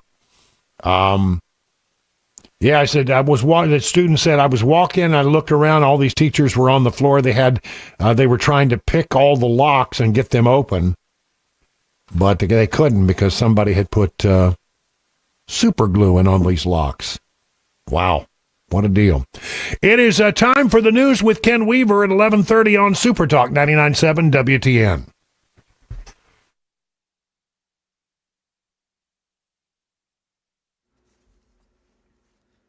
Full forecast coming up in 5 minutes. Mass shooting in West Texas. Police in a standoff with a barricaded suspect. Videos popping up all over social media purporting to show the scene. And listen as you can hear gunshots in this one. Multiple law enforcement officers on the scene. Vehicles, officers sheltering behind them. Then moments ago, you had Mayor Lori Blong address the media. We do have 11 known victims at this time. There's at least one victim that is dead on the scene. There is a report the suspect may be barricaded in a hotel in downtown Midland. Again, an active shooting there in Midland, Texas. And as you just heard the mayor say, at least one victim dead, 11 others injured. And it is being reported as a standoff between law enforcement and the suspect there in downtown Midland. Iran's foreign minister said in a post on X today that a peace deal with the U.S. has never been closer. It follows a social media post by President Trump telling the Iranians to, quote, get their act together after declaring the war over yesterday. Details released by Iranian state media suggest both sides are still far off on key issues. We get more from ABC News White House correspondent Karen Travers. The president yesterday was very optimistic that a deal was close at hand, even saying that there could be a signing ceremony this weekend in Geneva, Switzerland. That's what we are told officials have been planning for. Now we're hearing from Iran's foreign minister who says that a memo of understanding is close at hand. But then when you drill down into the details of where both sides stand on this, they do appear to be very far apart. That's the latest news. Weather is next. I'm Ken Weaver, WTN News.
It's 11:36 on Super Talk 99.7 WTN. I am Brian Wilson, your friend and radio buddy. You're listening to the Chris Hand Show. Chris Hand is off today. I'll be here through all the way until, the top of the hour. Then we'll talk to Chad Benson, and Chad Benson will take over. We got a lot of stuff going on right now. Watching a situation in my old hometown of Odessa, Midland. I'm from Odessa, but in Midland, they've got about 20 miles down the road, they've got a active shooter situation. Apparently 1 dead, 11 injured amid a Midland shooting. 1 person has died, 11 have been injured amid a shooting that began Friday morning. The mayor says that our thoughts and prayers are with the victims, the family, and our officers. This is happening in downtown on the 4600 block of West Wall Street. I'm seeing an image. It appears to be sort of a motel. There are all kinds of independent and not what I would call the nicest hotels, but a place to put your head at night, and not without a lot of amenities, because that's the oil field workers stay there. You need to. There's always a demand for these kinds of hotels, and it appears to be at the West Wind Motel. On Business 20, Highway 80. So there you have that. 11 people injured, 1 person said to be dead. The shooter has not yet been taken into custody. Midland Police Department handling this, responded to an active shooter incident Friday morning, 4600 block to West Wall Street. Officers heard gunfire coming for the building, worked quickly to secure the area. Armored units were deployed. Partner agencies assisted in response. Efforts to bring the standoff with the shooter to a safe resolution are ongoing. We'll update this story as more information becomes available. So that's what we know about all that right there. Okay. Today, you know that we've been following this story, and I think it's very interesting. I'm fascinated by it. I don't know. I'm obsessed about the story, honestly. I'll be the first to tell you that, we're about what's going on with UAPs, UFOs, that kind of stuff. Now, I don't know what you believe. A lot of people have very strong feelings about this. A lot of people could care less, I suppose. But we've been getting... The government has been dropping into a computer screen based out of the Department of War all of these UFO documents and audio files and pictures and images and video files of incidents that go all the way back to the 30s and the 40s, and a lot of them from the 60s and 70s. But I don't want you to get the idea this is all ancient stuff. We're also getting, documentation of UFO sightings that occurred in 22, 23, 24, 25, even in 26. I am told reliably that since, the government started saying, we really want you to report these things, we really want to know what's going on, that the number of military UFO reports have gone up dramatically, so that we're getting on the average of 5 a week. It's becoming a very common occurrence.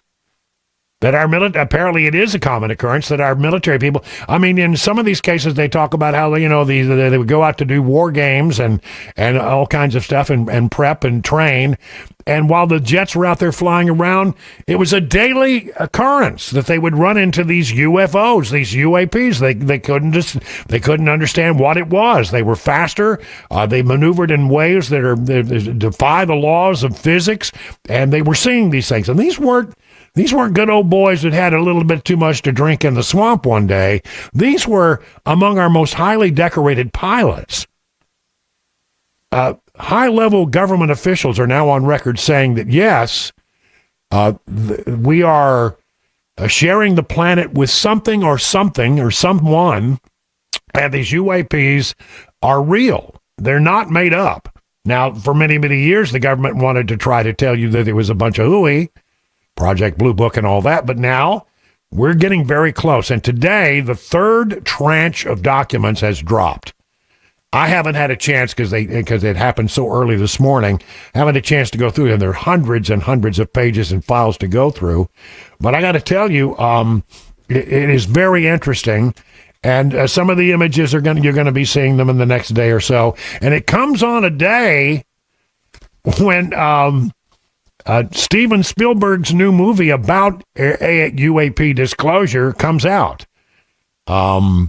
It's supposed to be quite a movie.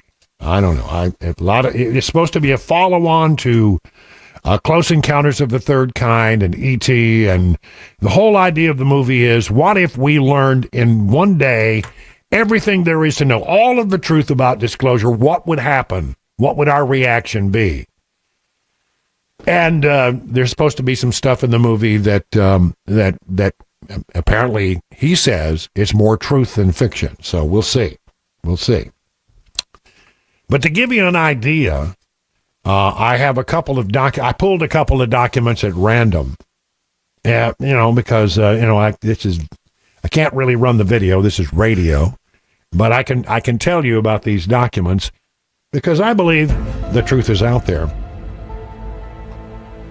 This is a 2024 sighting reported in February of 2024.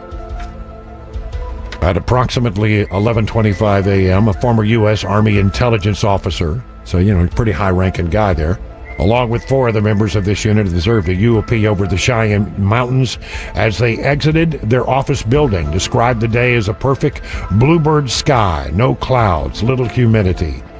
The object was a potato-shaped with distinct edges and appeared to be painted in a creamy whitish opalescent color.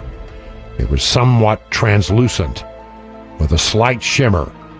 The object was made of what can best be described as articulating fish scales on panels that were non-symmetrical, non-overlapping, and irregularly shaped. The object itself was perfectly still, but each panel of the object shifted in slow waves, starting at different points of origin, but at the same time. After approximately 2 minutes, the object vanished. The witness specifically stated that the object cloaked in the space of time it took to turn ahead and that there was no shadow. They drew a picture of the giant space potato. Here's another one. This one it happens in the western U.S. Trying to figure it. A narrative from witness number 1 of an event in the western U.S. He says that he sees a ball appeared close to a hill.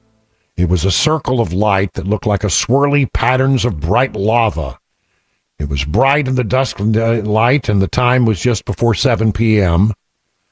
Not visible from the moment we first saw it through the hillside, but it was visible as we drove for some distance. So they were driving about, and they kept seeing these orbs, I guess is the best way to describe them. One of them, when it was lit, it appeared that 3 red lights flew out of it and away from it. They seemed evenly spaced apart and moved pretty fast, quickly disappearing from sight. At the same time, the orange light lit up. There appeared to be a flash from over the horizon to the left. The flash lit up the sky pretty well, although briefly. About 20 minutes later, the experience repeated itself, except this time the orange ball appeared to the front and slightly to the left. So they're seeing these balls, these orbs. Sometimes they're orange, sometimes they're red, sometimes they're white. All kinds of things. I mean, this is, one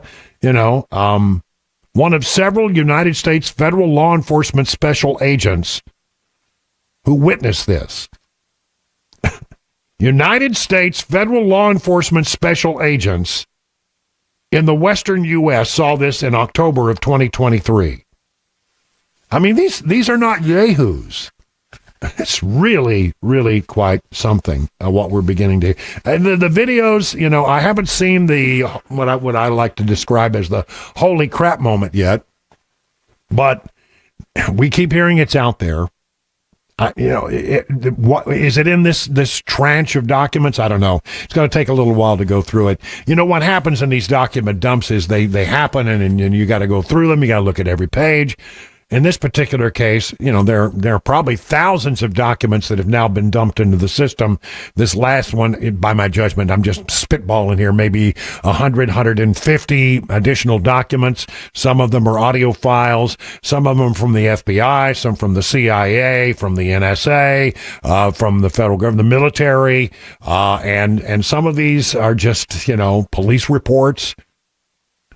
But I guess the thing that I keep coming to is there are a lot of people who've seen a lot of things over a lot of years, and we got a lot of government officials now saying that UAPs and UFOs are real, and what are they? From the New York Post, U.S. officials closer to cracking UFO mystery after locating site of recurring glowing orbs. I think this is a repeat of what I was just talking about. Sightings, this began in 21, have continued at irregular intervals. I'm trying to figure out where. Northeast. This is in the Northeast. The sightings began in 21 and have continued at irregular intervals because the information released Friday is significant, because the resident who reported the sightings to the FBI is considered credible and recorded footage on his cell phone of the orbs, including them appearing to replicate 4 more videos provided to the FBI being released in the latest cache. After receiving the video files, they were inspected to ensure they were not part of a hoax. FBI agents undertook a site visit and saw the orbs themselves. Oh, my gosh. So a guy reports and said, I'm seeing orbs out here. And the FBI comes out and they see the orbs.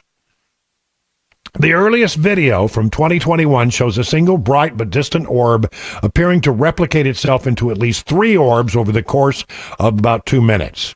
In 2022, a similar video of similar duration shows 2 orbs of a more reddish hue appearing to hover in proximity to each other. 2024 video lasting more than 4 minutes shows a single brightly colored orb seemingly changing sizes. Some people think, I don't know. I mean, I really don't know what to think. Some people think that somehow these might be angels or demons. Some people think they might be interdimensional beings. I don't know what that is. Here's from the Associated Press. In Disclosure Day, which comes out today, Steven Spielberg once again inviting audiences to ponder the existence of extraterrestrial life and the implications it would have for religion on Earth. But Spielberg is hardly the only one making headlines of late about UFOs and the possibility of life on other planets. What was once considered fringe or conspiratorial has in recent months popped up everywhere from the White House to the Catholic Church as public fascination with unidentified anomalous phenomena, or UAPs, as the government calls them, becomes more mainstream. By the way, other countries, Brazil particularly, releasing all of their documents. Boom. And by the way, there's a very famous Brazil sighting that a defense minister from Brazil said actually occurred, in which there was a alien captured and treated in a local hospital. And a defense minister from Brazil said it happened. I don't know. I'm just saying. An intersection of aliens, demon, and Catholics. This is very interesting. Even if broad interest in UAP bolsters the case for enchanted university, if some believers in religion, such as Christianity, think they are something to be wary of, Vice President J.D. Vance has said, I don't think they're aliens, I think they're demons. This was a sentiment echoed by Monsignor Stephen Rossetti, formerly an exorcist with the Archdiocese of Washington. He said that, and he was removed from his office by another archbishop. I don't know. The truth is out there. I don't know if I have any clearer sense of what they are, but something's going on. What's the old saying? Something's happening here, but what it is ain't exactly clear. 50 minutes now past the hour of 11 o'clock on Super Talk 99.7. Real quick, let me talk to you, if I could, about what's going on with... what is it? Do we take a break here? I can't remember. Will you help me out here with the format? Yes, sir. We'll take a break here and come back with Chad after this. That's what we'll do. We'll take a break here and come back with Chad in just a few moments. That's what I thought. I can't remember. Every little show has a slightly different format, and I can't remember what this one was. We'll talk to Chad in just a moment. Right now, 51 minutes past the hour of 11 o'clock.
It is 56 minutes past the hour, 11 o'clock, Super Talk 99.7. Brian Wilson in for Chris Hand for just a couple more minutes because it's time to almost hand it over to Chad Benson for the Chad Benson Show. Chad is with us now to talk about this, that, and the other and what he's got coming up on the show. Good morning to you, Chad. What's happening, man? How you doing? I'm doing fine. So, we're watching this whole situation in my old hometown of Odessa, Midland. I'm from Odessa, but they consider it basically two cities that are about 20 miles apart. They call it the Petroplex, a shooting there, so we're watching that. I don't know what else going on. What do you think about this Iran thing? We have a deal or no deal? No deal. Yeah, it seems to always happen on a Thursday or a Friday, doesn't it? Yeah, it depends on what the market's doing. Trump, he likes to come out and say some stuff. He gets the market to move and then, buys himself a couple more days. But I don't think we have a deal. Yeah, I don't know. I mean, I'm willing to. I hope we have a deal. It'd be great if we had a deal. That'd be great for everybody. But I'm not sure. And it's not really the deal. No, it's a memorandum of understanding that hopefully leads to a deal. So. It's like a deal. It's like, hey, let's have a meeting to talk about the meeting we'll have later on down the road. Yeah. No. I don't. No, I don't think there's a deal right now. And what's being proposed or what's come out about it, I don't think, which Trump isn't thrilled by, the fact that some of this stuff has come out is not something I think, is going to be a win. They're still going to have their nuclear capabilities for a while, and they're going to start to get money. Yeah, that's interesting. They say apparently that was the one thing that got leaked out that Trump was not happy about, that apparently there's some money that will go back, and then if they meet certain, markers, then they would get more money going forward. I don't know. Yeah, who knows? It'll be interesting to see. But, it does seem to be a pattern where, we're about to bomb them again, we're going to bomb them again, and then all of a sudden they say, well, no, we look like we're very close, we're not going to bomb them. Yeah, and that generally happens on a Friday. Yeah, something like that, right? And plus, have a quiet weekend, because he's got his big UFC birthday fight. That's right. Well, I forgot about that. That's happening, right? Hey, listen, I was talking about the last batch of documents that have been dumped in, the UAP documents. I don't know what to think about this, but I'm fascinated by it. What are your thoughts? I mean, do you think that we're being visited? I mean, seems like if you look at all the documents, it's hard to walk away from any other feeling that there's something going on there, but it's not real clear what it is. I think there's stuff out there. In my mind, no doubt that there's things out there. I think it's more, interdimensional, which means that that there's other dimensions that are, kind of like next to us, we just can't see it. And there maybe some of them are highly, highly advanced. And they can pierce, go kind of back and forth. But yeah, there's no doubt in my mind that I think we're being, I don't want to say, it's not invaded, but it's definitely visited. And some people believe that they've been here longer than we have. Yeah, perhaps. I think. Yeah. Oh, absolutely. Like we've been planted here. Yeah, I don't know. It's way above my pay grade, but I will tell you, it's fascinating. And Absolutely. I still haven't seen that holy crap document yet, where everybody goes, well, there it is. No doubt now. Yeah, they don't. Well, I went through a ton of these documents today. It's kind of hard to have a holy crap document situation when 90% of the stuff is like the cover of something that says UFO stuff, and then you open it up, and all it is just been redacted. Yeah, that's true. Heavily redacted, no doubt about that. Well, I'm sure we'll talk about that and other things. The Chad Benson Show is coming up next on Super Talk 99.7. Right now, time for the news with Ken Weaver. Straight up noon.